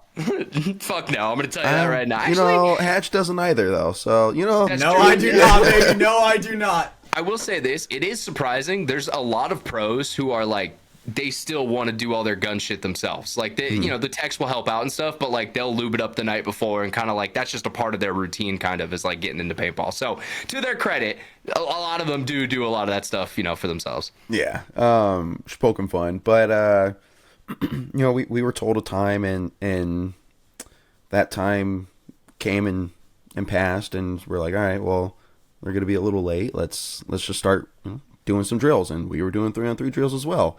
Pod and hopper, shit. Only on one side, learning the layout, and then we did that a couple times. We came in, loaded back up. All right, they're not here yet.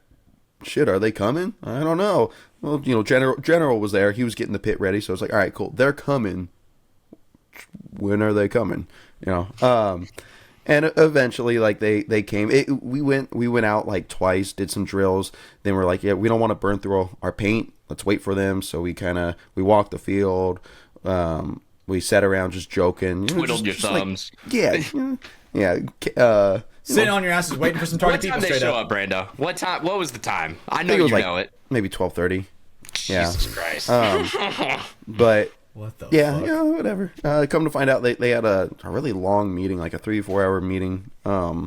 And I heard a couple of them talking about it, so it wasn't like just one person. Oh, we had a long meeting. It was, yeah. But they did post some shit on Instagram. I saw that. Yeah, so they did. I think that was true. Yeah, and I don't know. The best person I know on that team was Ty. He was there, so I was talking with him, and. So that they finally get to play, and they had the scoreboard set up with the countdown. Nice. That was cool. So we were told by General that he was getting that set up, in getting ready for the Sepal coming up. Mm-hmm. And so we thought it was going to be like our countdown, right? The 10, and then it counts down every beat. Yeah. So when it came time, it was like, all right, 10 seconds. Oh shit, this is a silent count. 5 o'clock. Yeah. Yeah.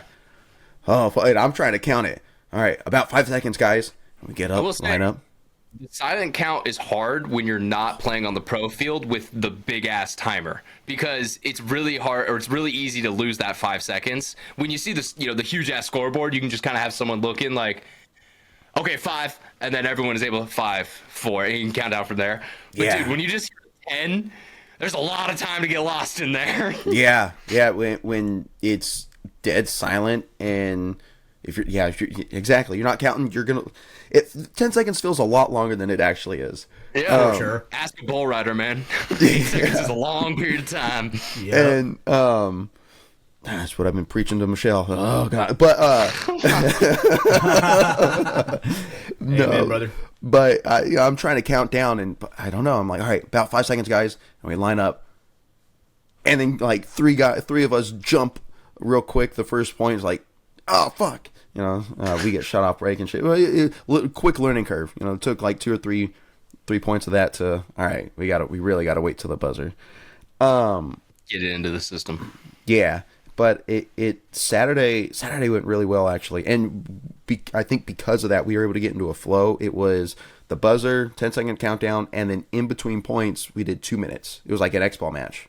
Nice. Yeah, that's good. And great practice. Just keep that tempo up. Dude, the tempo was that. The cardio was good. Getting in the flow, it was really good. That's the biggest thing I see with a lot of paintball practices. People will be like, all right, we're playing points.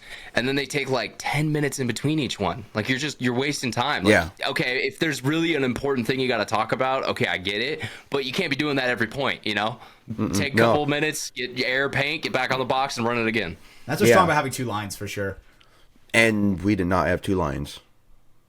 We had 6 or 7 of us on Saturday because Saturday we were missing Hatch, Cedar, and Caden. Yeah, some big guns. So we had 6 or 7 of us, I think. And so it was. I mean, it was good. It was, again, good cardio, good tempo, and having those 2 minutes to quickly to digest what just happened, right? It gives you the feeling of being actually at a tournament. It was so nice. It gives you that kind of replication a little bit. Yeah, I think we took 2 10-minute breaks, but that was just to burp the field once and then blow up some bunkers. And then pod and paint in that 10 minutes. But, it was just 2 10-minute breaks real quick. And we ran that for like 3 hours, 3.5 hours. We played so much paintball within those 3 hours. Good. It was, I was surprised at how many points we played. It was really good, and again it was good. It was something we could hang our hat on. It was like we went toe to toe with them. It was about 50% that we won. We won 50% of the points. So it was like, fuck, dude, that's pretty good. Damn straight, yeah. We're not at full strength. They're at full strength. Cool, awesome. Blind layout. We're all figuring it out. Yeah, and it was. Yeah, they blow us off at times. We blow them off at the time. Like off the break. They blew you guys? Yeah, he's like, they blew us off the field. I was like, Dave DeHaan. What? Nah, but sorry. We were talking about stuff afterwards. What went good? What we could fix for Sunday? And come Sunday, we got there early. They were on time. Hey, let's go. They're always on time Sunday because they got to fly out Sunday night. Yeah. That's weird how that happens. Yeah. Like Sunday afternoon. And it was, Sunday didn't go as well for us. They're a pro team. Impact had time to talk about it. Yeah, they're a pro team. They adjusted. Remind you of that on Sunday. We have Dave Baines leading the charge like that, dude. He knows exactly how to break down a field when it comes down to like what mistakes were made. He probably had a clipboard with every single point, like what happened and what went wrong. Yeah, and they probably had a perfectly long meeting. I feel like, people talk about a lot of like Joey recently in the last couple of years, Joey Blute. Everyone talks about like Ryan Brand and the way he coaches. I don't think Dave gets enough credit for just how intelligent he is at paintball. He's nominated for Coach of the Year. I know, but I think, in recent times, if you're listening to people on, paintball media talk about coaches, his name doesn't get brought up a lot. And I think that's due to Impact not having a lot of big tournament success recently. Yeah. But I mean, Dave Baines knows what the fuck he's talking about, man. Like, He's one of the best 3 players to ever play this game. And so, he knows the game taking so that well. out. When if someone leaves, he knows exactly. He's like, boom, this is who we're using to fill that void, because he knows every player so well. Sure. I was more so even like breaking down layouts and little things like that, of watching that practice and seeing like, this is where they're getting us, this is what you guys are fucking up on, and the next day, they're to their credit, they're all pro players. They know how to make adjustments, and they did. Yep, and they did. It was Saturday. The field was playing one way.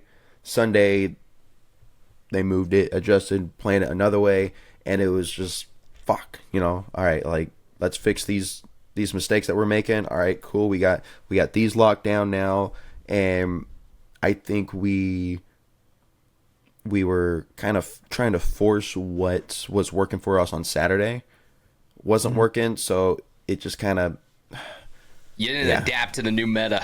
Yeah, we didn't. And even though we came off talking about it, like knowing it, but I still think we were still trying to make force moves to happen and force the win. And just kind of You do against Impact, you'll lose every time. Yeah. We just went down the rabbit hole with that. So Sunday wasn't that good. Wasn't very good. Was that good at the field? No, it wasn't. So, But that's me leading you into a story, Brandon. Yeah. So Sunday comes to a close at the field, at practice. Michelle's playing with Pink, Nice. their D4 line for the Sepple. And Let's go. We get invited to go have some dinner with them at Nice. a Italian restaurant in Elk Grove, I think. And so they, extended it out to us. Hell yeah, we'll go. And then they eventually extended it out to some the rest of the semi-pro guys, and most of everyone went. We pull in, and one of them knew the owner, so we got set in the back of the restaurant, VIP section. big The ass Godfather table. Yeah. Yeah. Long fucking table. You can't. We couldn't see your face, so I don't know what you were doing there. Viewers know. So we're sitting there looking at the menu. First thing I see on the menu is half rack ribs for like, I don't know, $40-50. I was like, damn, it's gonna be expensive. All right, cool. And it's some money. It gotta be good. And I'm sitting next to Michelle and then Dufort from Dufort Media, Dufort. Yeah. Love that guy. Do we? Yeah, he's OG. sitting right next to me, and I'm looking at it, and I think he asked what I was gonna get or something, and or maybe I asked him, hey, I see lasagna. The title of this was lasagna in quotation marks. Wow, that was it. Wow. That's Yeah. Damn, you're talking a lot about yourself alright. there, making that menu. Yeah, I'm looking at him like, $34. Hey, Dufort, how big's the lasagna?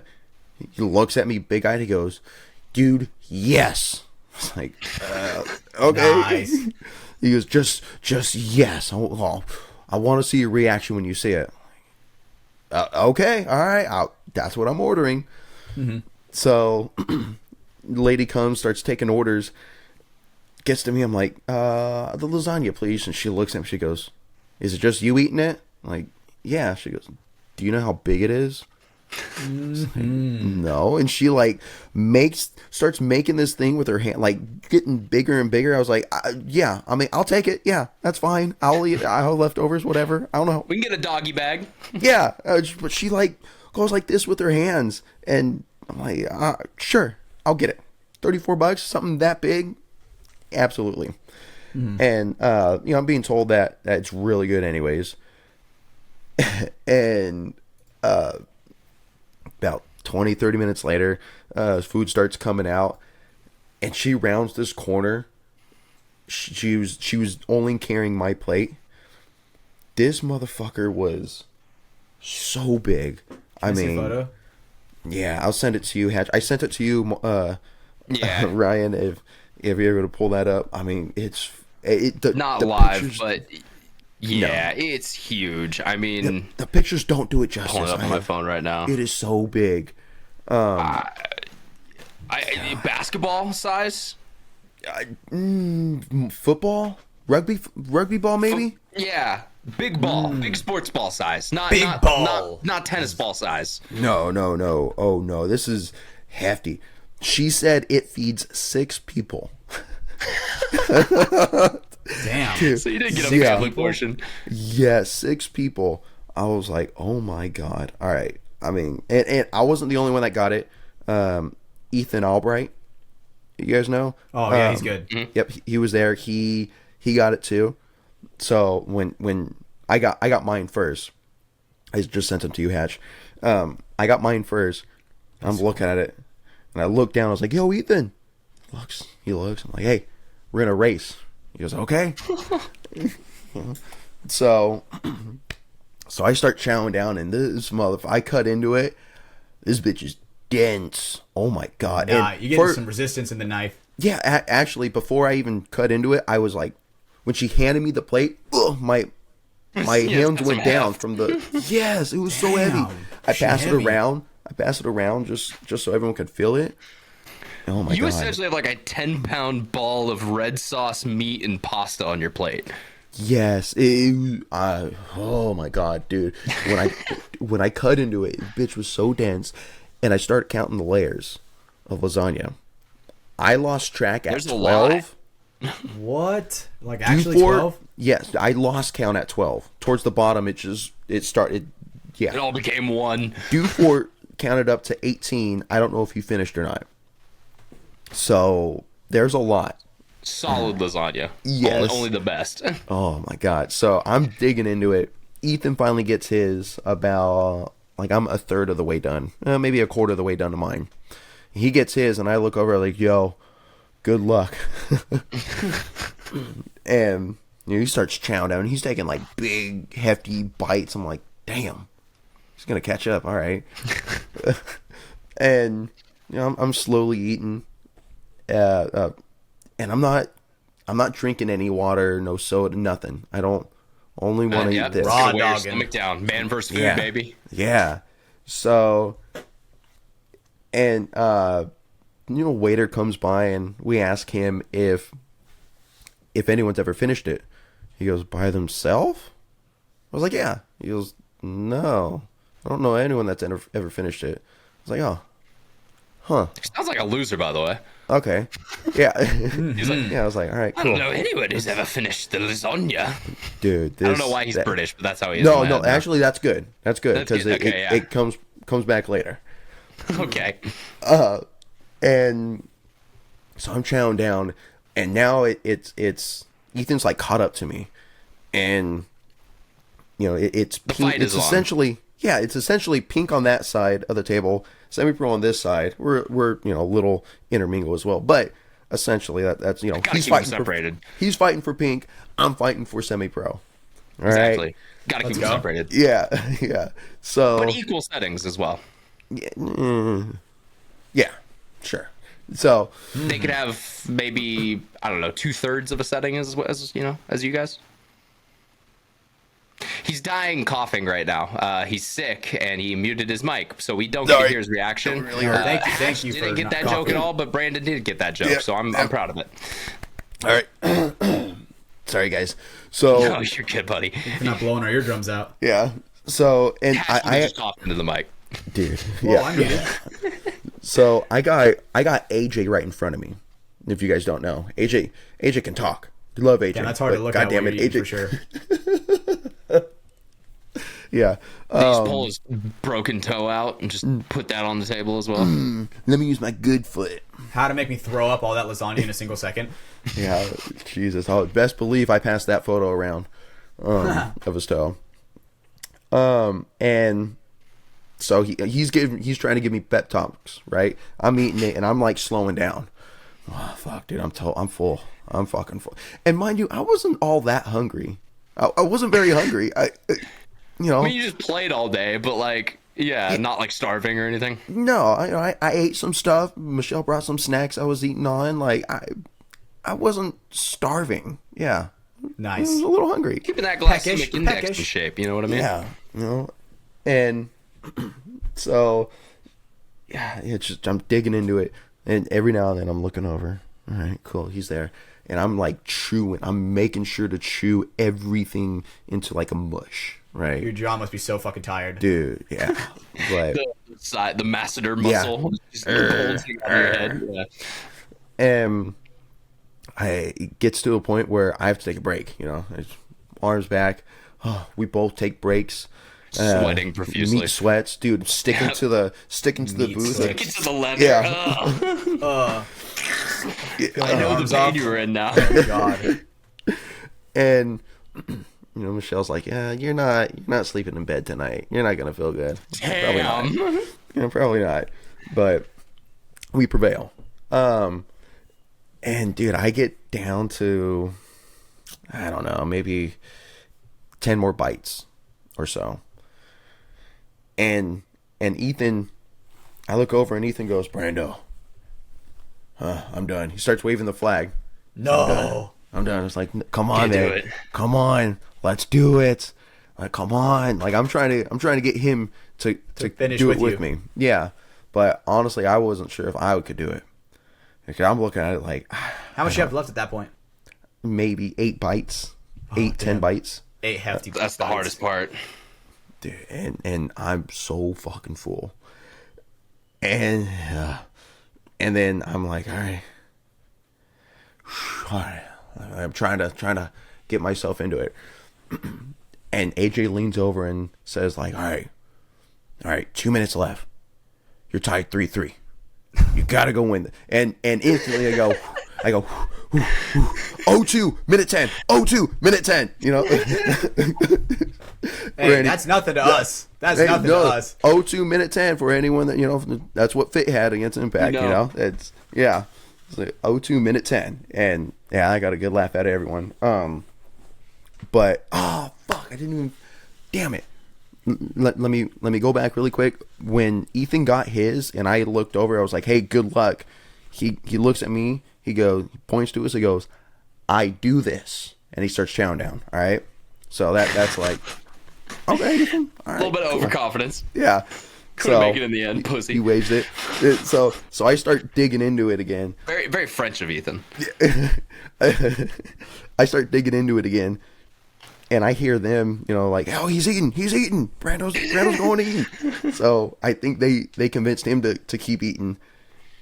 And I look over and I'm like, shit, all right. Yeah. And like everyone's giving me updates. Paul, Mars, Wong. The whole table's invested. Everyone's giving me updates. And Dufort's going back and forth filming, taking pictures. And dude, I get down to my last bite.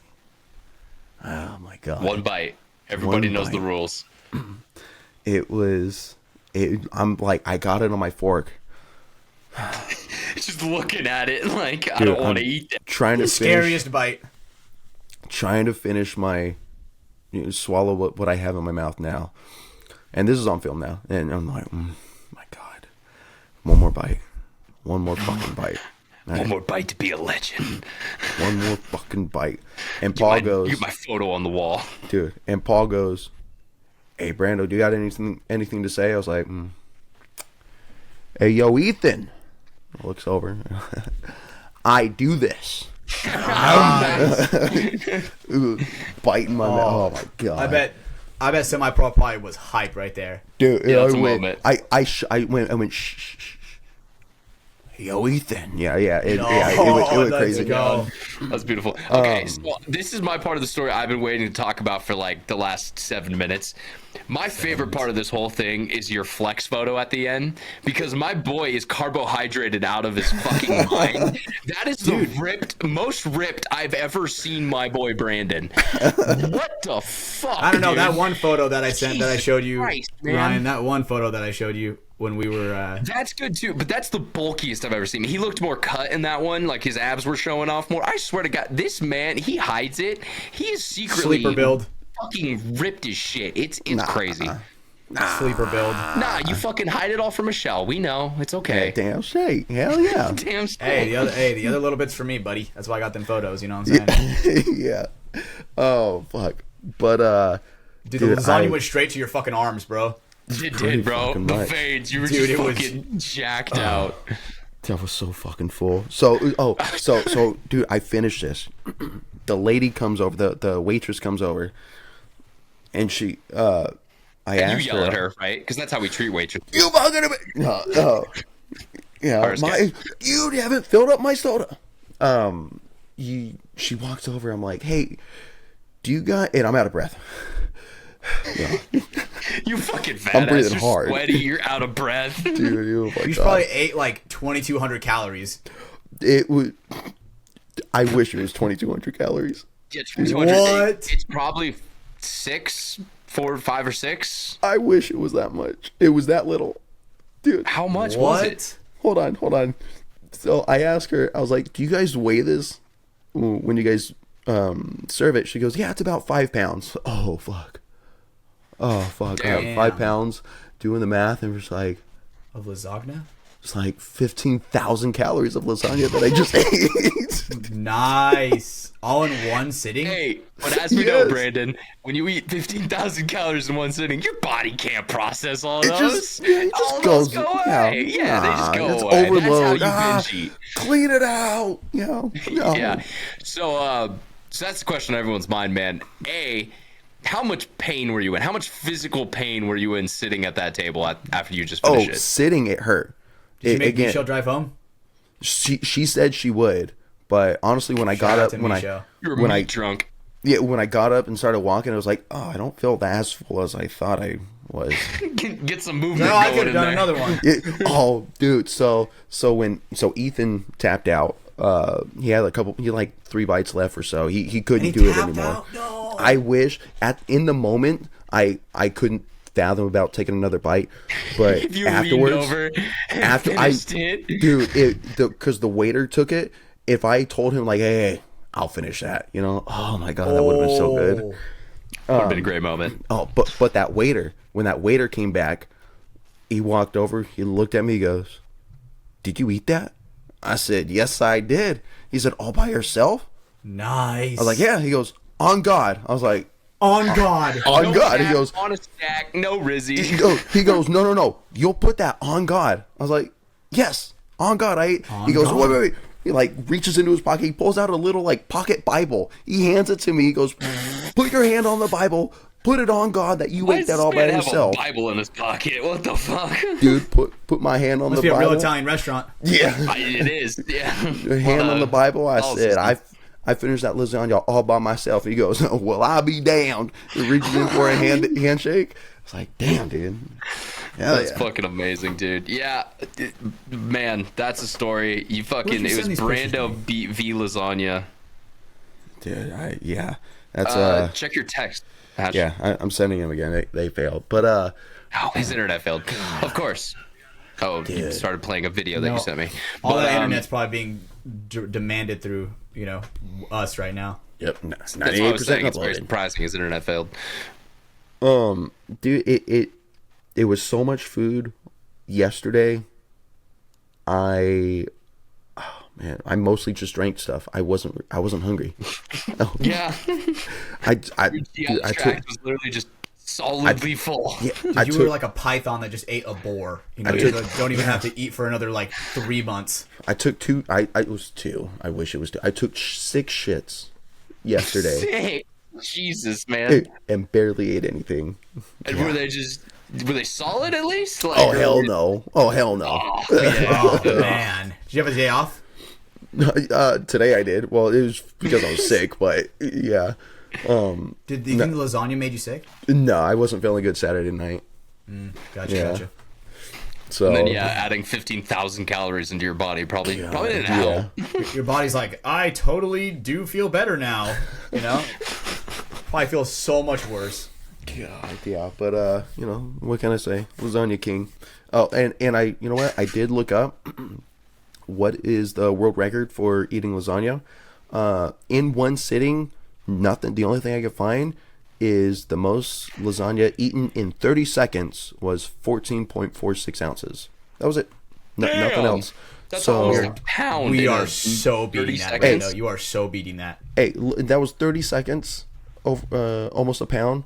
I ate 5 pounds. Oh, in exactly an hour. That's a lot more than 30 seconds, Brando. Hey, he didn't eat 5 pounds.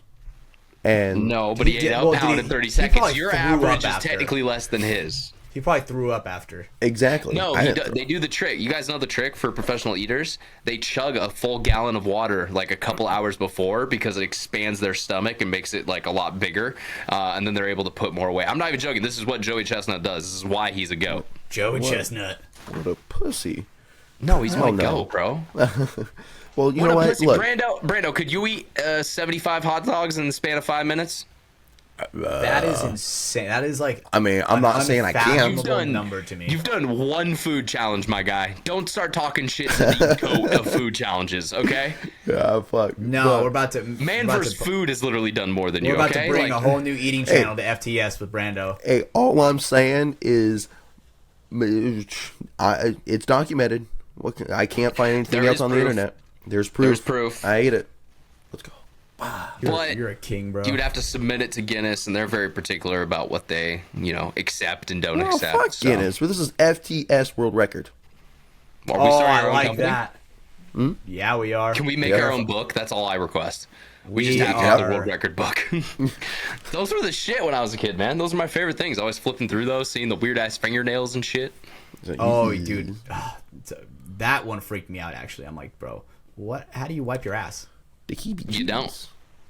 Yikes, bro. That's Yikes. That's most women with long nails, by the way. Just heads up. That's insane to me. There's That's crazy.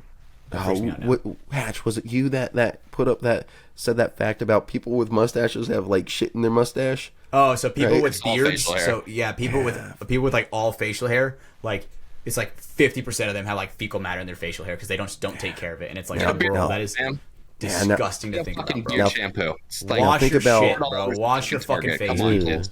Think about the women with the fake nails, the have the long nails, how much shit they got in Ooh, there.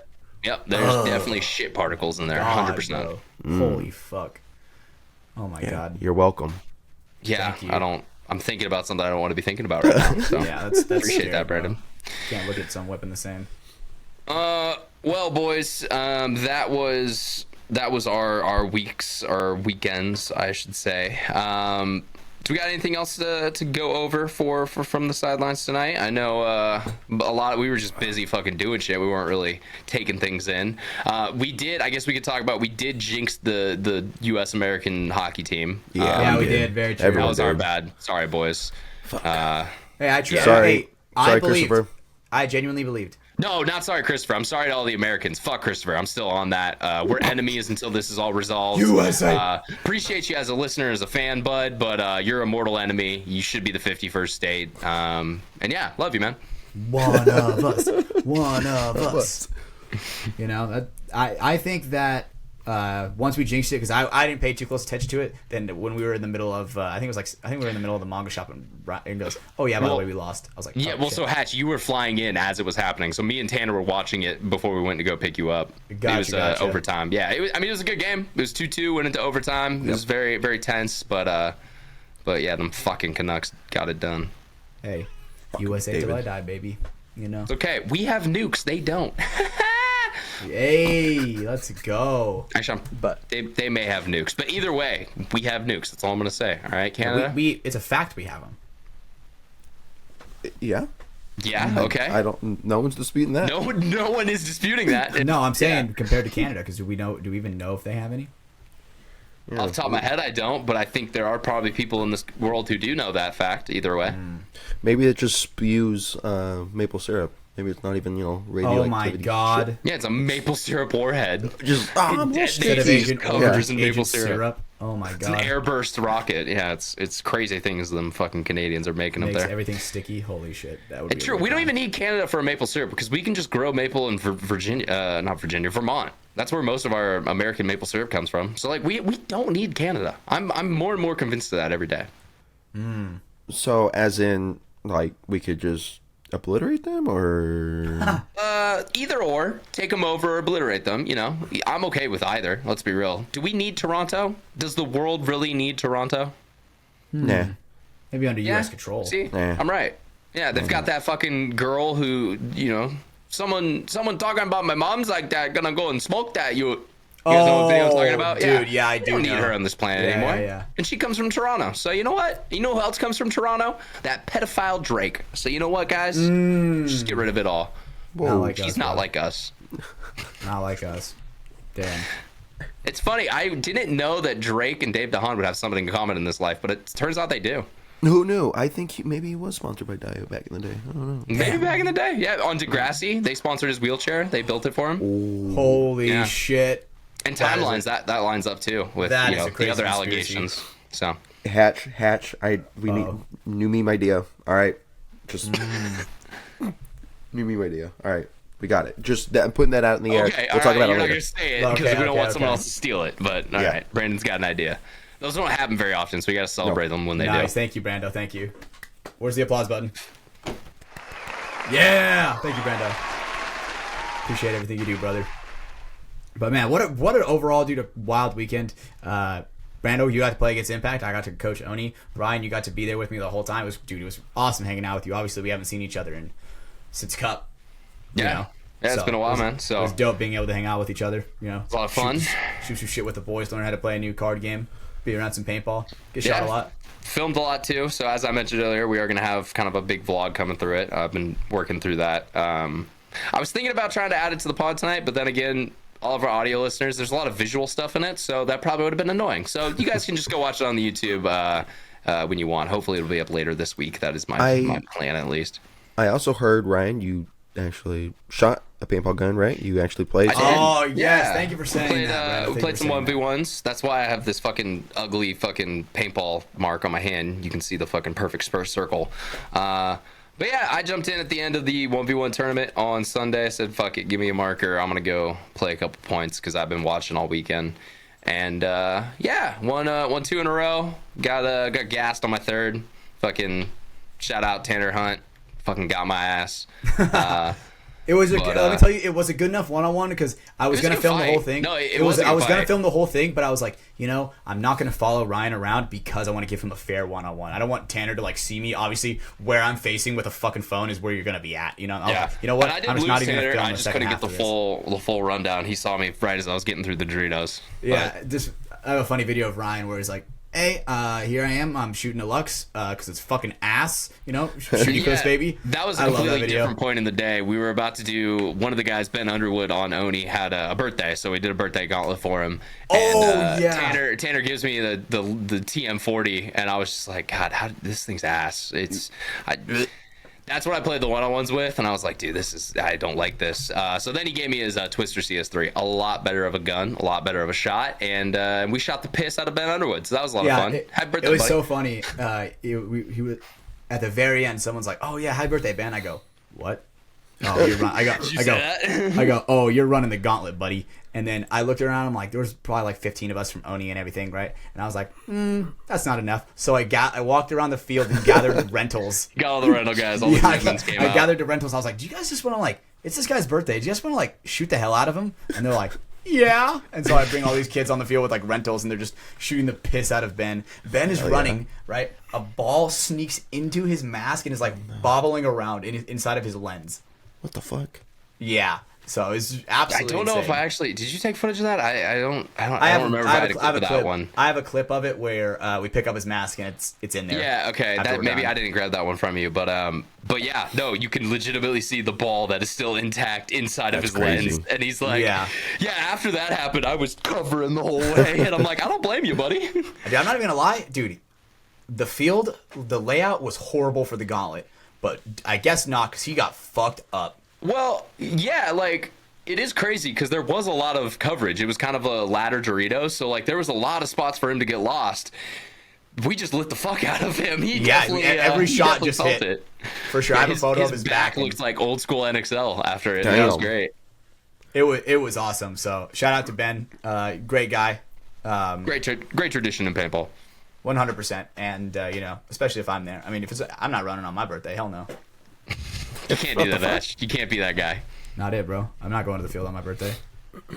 There you go. You never. I don't know. I'm washed, you gotta get bro. him at one of these. That is kind of fucked. You can't nominate people for a gauntlet and then not do it yourself. To be fair, I didn't shoot it. I didn't shoot in it. I just recorded it. That's true. But you started the whole thing. You got the rentals involved with it. You can't deny responsibility in this, Hatch. There's no way that you can skirt responsibility. As the coach of Oni, I had a duty to do. It was my duty to make sure. We are seeing his brain rationalize this in real time. I love it. We are seeing a man. I thought that it was perfectly fine. I'm not gaslighting myself. I'm just telling myself the truth. I mean, you were saying you weren't involved with it when you were the guy who got all the rental players involved. That's all I'm saying. What I mean by that is I wasn't physically shooting a paintball marker at him. Oh my God, that is like That's what I'm saying. Okay, That's buddy. what I'm saying. This is what I'm saying with rationalizing it to yourself, because you were definitely involved. So I was involved. I did not myself pull the trigger. You know. So who's the worst person? The person who sets up the hit, or the person who does the hit? Obviously, The person who sets up the hit. Nope, person who sets up the hit. Not even, bro. Nope. That's why it's conspiracy to commit murder. That's a crime. You can't do that, Hatch. Nah. You try to kill Ben Underwood. I know. I see right through you. Gotcha. I see right through you, Hatch. Yeah, I tried to get him on his birthday. You tried to make it like I tried to get away with it. Yeah, you try to clip him. Yeah. So do it in front of everyone so we wouldn't know. Yep. Speaking of clipping people, do you guys want to hear about the road rage incidents? The road rage incident I saw that turned into an attempted homicide in front of me? What the fuck? Yeah. I remember. Yeah, so that happened on Friday, I think, Thursday or Friday. But I was driving somewhere to go meet up with, I think I was driving over to Tanner's to go meet up with the boys to do some type of event. And so as I'm driving on this frontage road right next to the highway, it's got, you know, a lot of lanes of traffic. People are going higher speeds, so traffic usually gets a little bit more congested on those at times. And I did notice in front of me, there was two cars doing kind of the road rage dance, you know, where like you're trying to go, but then you stop really quick and like your car moves a little bit and it's like jerky and all that. And I was just like, okay, something's going on. I'm gonna give these boys some space. Like, people are getting pissed off at each other. That's how accidents happen. And as I'm kind of pulling up a little bit, one of the guys in the lead car starts to lean out of the window and like starts to look back at the rear car and like yell shit at him and start to be all animated and big and loud. And I was like, oh shit, road rage is going down. I was like, damn, that's crazy. You seen it with my own eyes. Well, the car behind obviously feels like this is a situation I shouldn't be in, and decides to go around the car that was in front of them because there was one more lane to the left which went into a protected U-turn, which they decided, all right, we're just gonna take the U-turn and get the fuck out of here. As they go to pass the car that's in front and jump in that lane that's to the left, the dude who's hanging out of the left side of the lead car jumps through the window and out of the car onto the street now. But he did this at a bad time because he doesn't realize the car is now coming straight towards him and he is now standing in the lane that the car is coming at. He jumps out of the way back towards his boy's car, which is in the lane to the right, like safely gets out of the way. What do you think the next obvious thing we should do? Someone just tried to run me over. It's grab my piece and start sending rounds at him. This dude shoots, I don't know, 4 or 5 different shots towards the car. Doesn't hit a single fucking one. Doesn't hit the car once. Fucking sends shots randomly into the distance. Probably hits like an old fucking lady at some old folks home in the distance. I didn't see that, but what sport do they like? Basketball. Okay. Yep, 100%, Brandon. You know, the common suspect. And so they pop these shots. The other car takes off, speeds away. Good for them. They should have. And obviously, man realizes he just popped shots with about 40 different cars witnessing him do this. So he jumps back into his boy's car and obviously yells like, "Get the fuck out of here. Go, go, go." Because then they jump on that same U-turn and I don't see him anymore. They get the fuck out of there. So yeah, that was definitely a attempted homicide that I witnessed here in the beautiful state of beautiful state of Texas, but in the beautiful city of Round Rock, Texas. Sounds pretty normal for Texas, you know. You know, Don't fuck with road rage down here, man. Hell no. It's not worth it. I was gonna say I wouldn't expect anything less, but honest, I was kind of hoping for like a drawdown there. You know, both of them. I feel like that's respectable. You wanted a in Texas. gunfight? Well, but the problem was, Brandon, if there was a gunfight and they returned fire, I would have now been directly in the crossfire. Because homie was shooting the other way from me, I don't care at all. If there was a crossfire, then I'd be a lot more upset about the situation. But then at that point, you pull out your akimbos, right? And now you're in the gunfight too. And now content, Ryan. Now content. legally, I can shoot a person. I see what you're saying, Brandon. I see what you're saying here. No, I'd be pissed because I'd have to be detained and then answer a whole bunch of questions, and my weekend with Hatch would be me spent at the fucking police station answering all these investigations. So at that point, you teach me how to use your camera. Now we make it about you. We make the weekend about we you. Make it him. It's actually, baby. Breaking Ryan out of jail or whatever the fuck it is. But we could totally make one of those videos, bailing Ryan out of jail.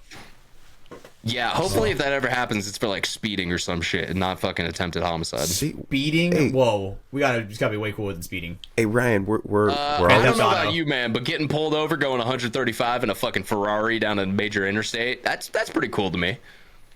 I want like. That's Grand how you go to Theft jail Auto. for speeding. You don't go to jail for speeding over 20 miles over. Like, Sorry, oh, my Sorry, bad, officer. officer. I was going 10 over. I guess you got taking me away now. don't hit me my with that bad. school zone bullshit, officer. Oh, dude, we I have those agree. here. I hate it. They're Fuck like, school sir, zones. They're like, sir, it's Shut up, my you boy were Wings. going 110 into 25. Yeah, that's getting arrested shit. Like, That sounds like a great time. yes, Not it does. arrested, but driving that fast. But yeah, man. I mean, dude, that's like, it reminds me of, you guys know about the cannonball? I don't know if I've talked Yeah. about this on the pod, but I don't think so. yeah, But- I that's on the bucket list of mine, is doing the cannonball drive, cannonball race, whatever the fuck it's called. But essentially, you start in New York from the Red Ball Garage in Manhattan, so downtown New York. I have heard about this. And you drive all the way to the Portofino, which is in LA on the coast, on the beach, and you do it in the fastest time possible. I want to say the current record is just over about 24 hours. And I want to say the average speed to get that record is somewhere along the lines of like 135 to 140, averaging that whole entire time, which means you're going faster at some moments because there is time when you're standing still because you got to fuel your car back up. It is absolutely insane. It is one of the guys who held the record at one point in time. He calls it a fraternity of lunatics. But that's definitely something I want to do in my life. I think that'd be absolutely awesome.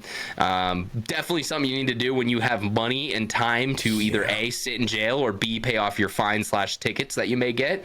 But yeah, definitely one of those things that's like, all right, when I'm, Subscribe to the Patreon, and we're doing it. Happen. Subscribe to the Patreon. We can bail them out. Hatch, we do not have the capital or the time to do this yet. This is a 5-year from now type thing. Yeah. This is why you get This down on the requires- ground floor with Patreon, boys. Get in here.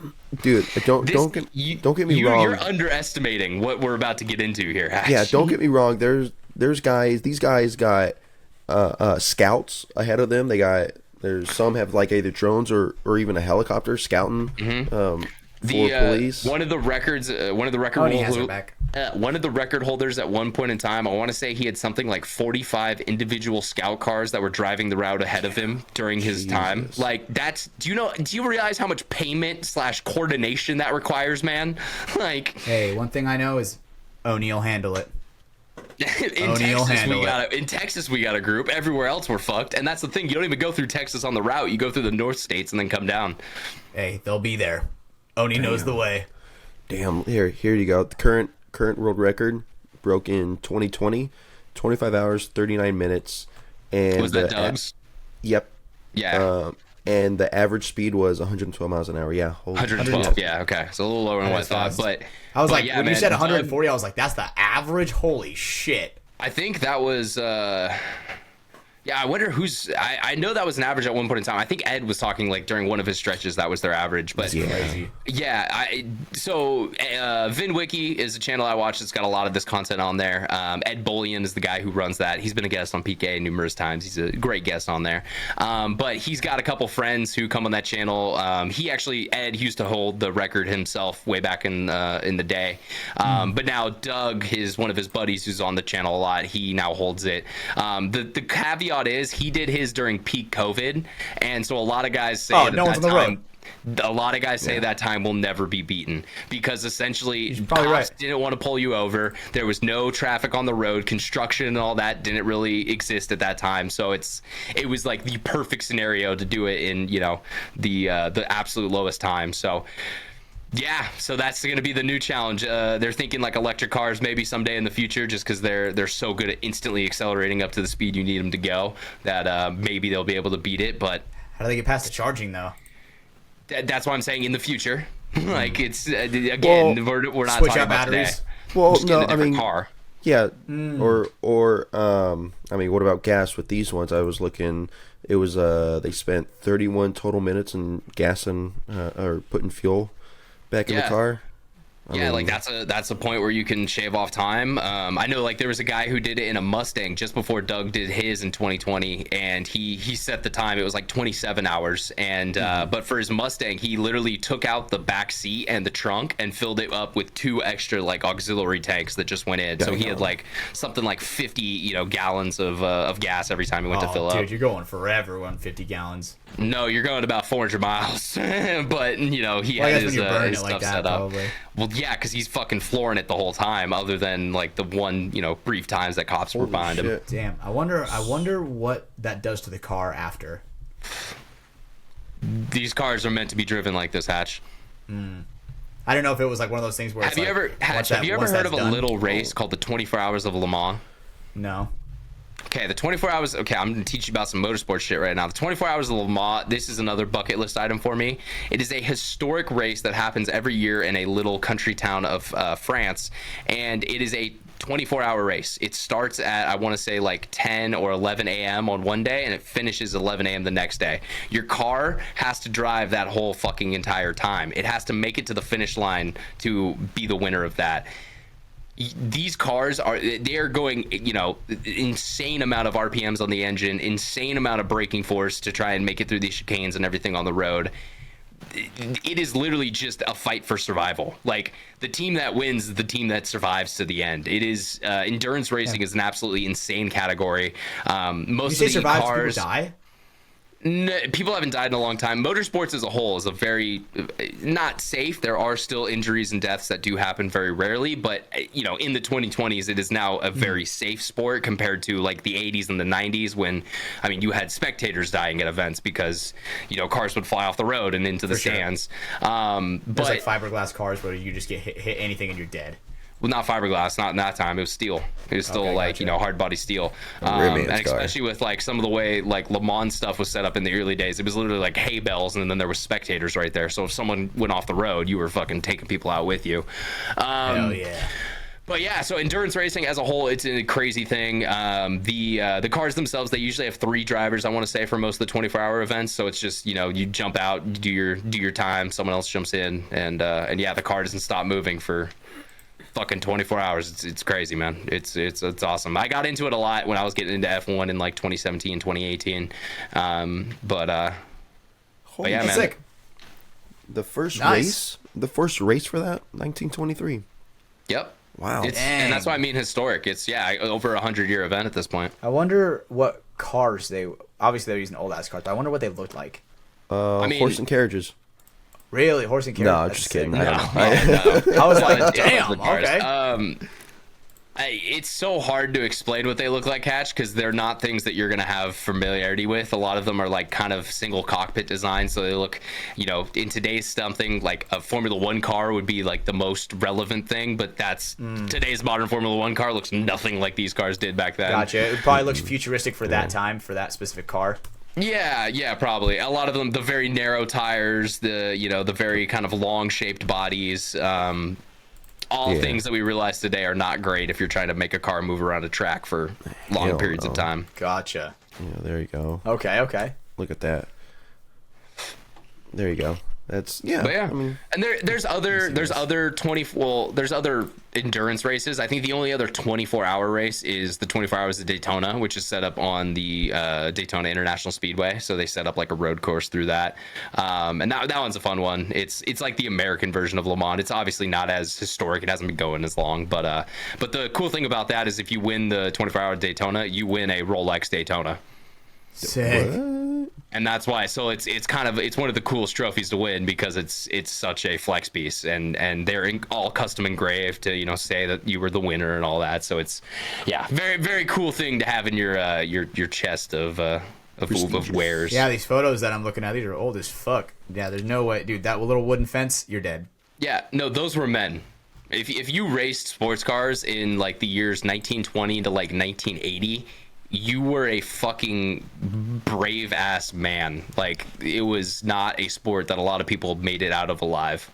Something that's like it's not really a sport, but it's like crazy to think about, like surviving that is just like this is people who like sailed, like back in the day through like the rough waters with like small ass boats, That's one thing that I definitely think is super crazy too. the boats weren't that small. Like we had some pretty big ships back in the day. Well, I'm just saying, like, imagine being the first person that sailed like the Pacific. You know what I'm saying? Yeah.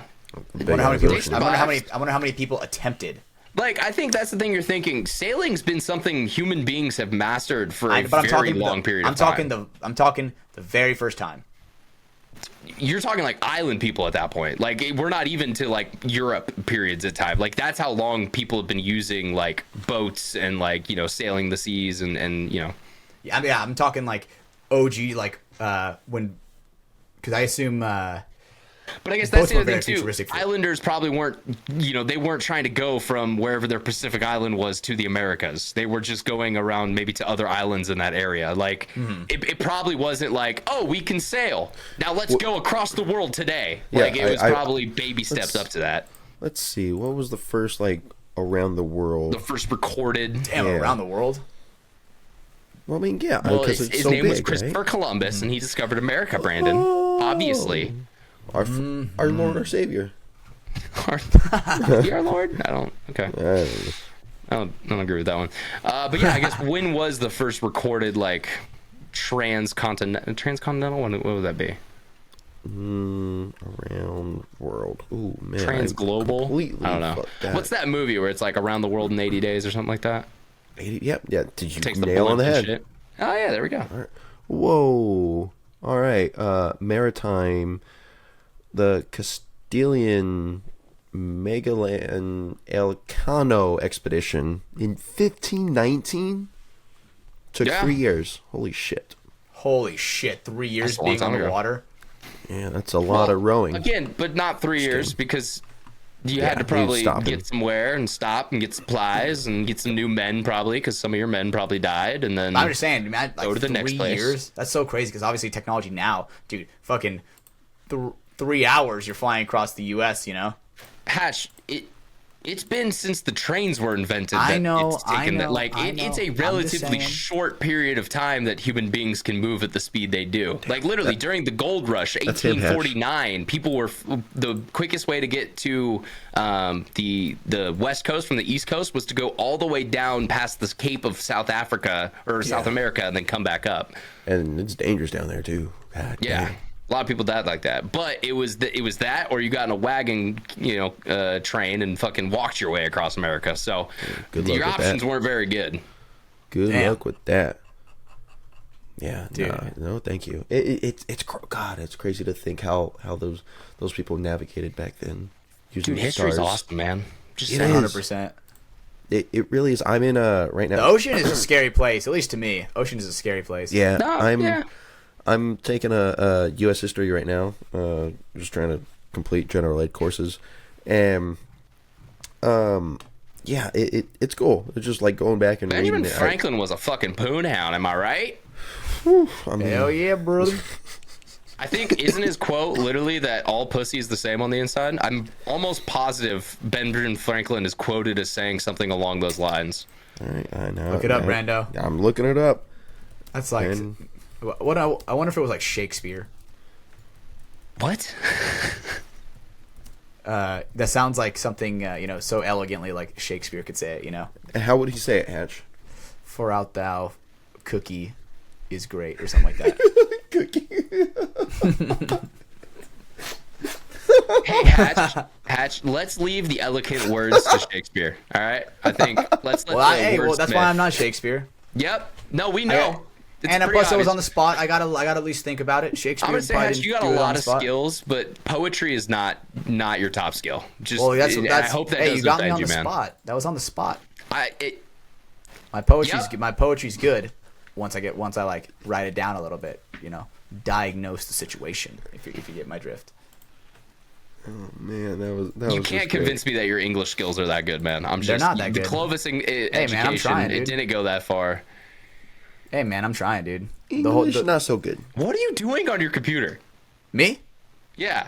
I'm reading the about John Sanders, the guy who gets up and sailed across the world 11 times. What? We're doing a podcast, man. Like... Sorry, Brando sent it. Brando sent it in the chat, so I was looking at it a little bit. Okay, Sorry buddy. about that. Yep. No, it's good. We have gave him a shiny. Fuck. I can't find that quote. That's you know, but we're gonna go with it. Yeah, that's a famous Ben Franklin quote. I'm getting that on a throw pillow, and no, never mind. I'm It's not all getting pink on the charge. inside. Yeah. That's what we got to put on there.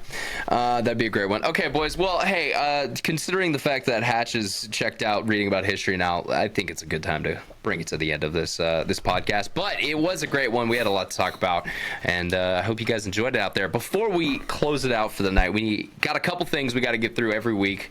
Brandon, let's go ahead and get the cool guy of the week out of the way.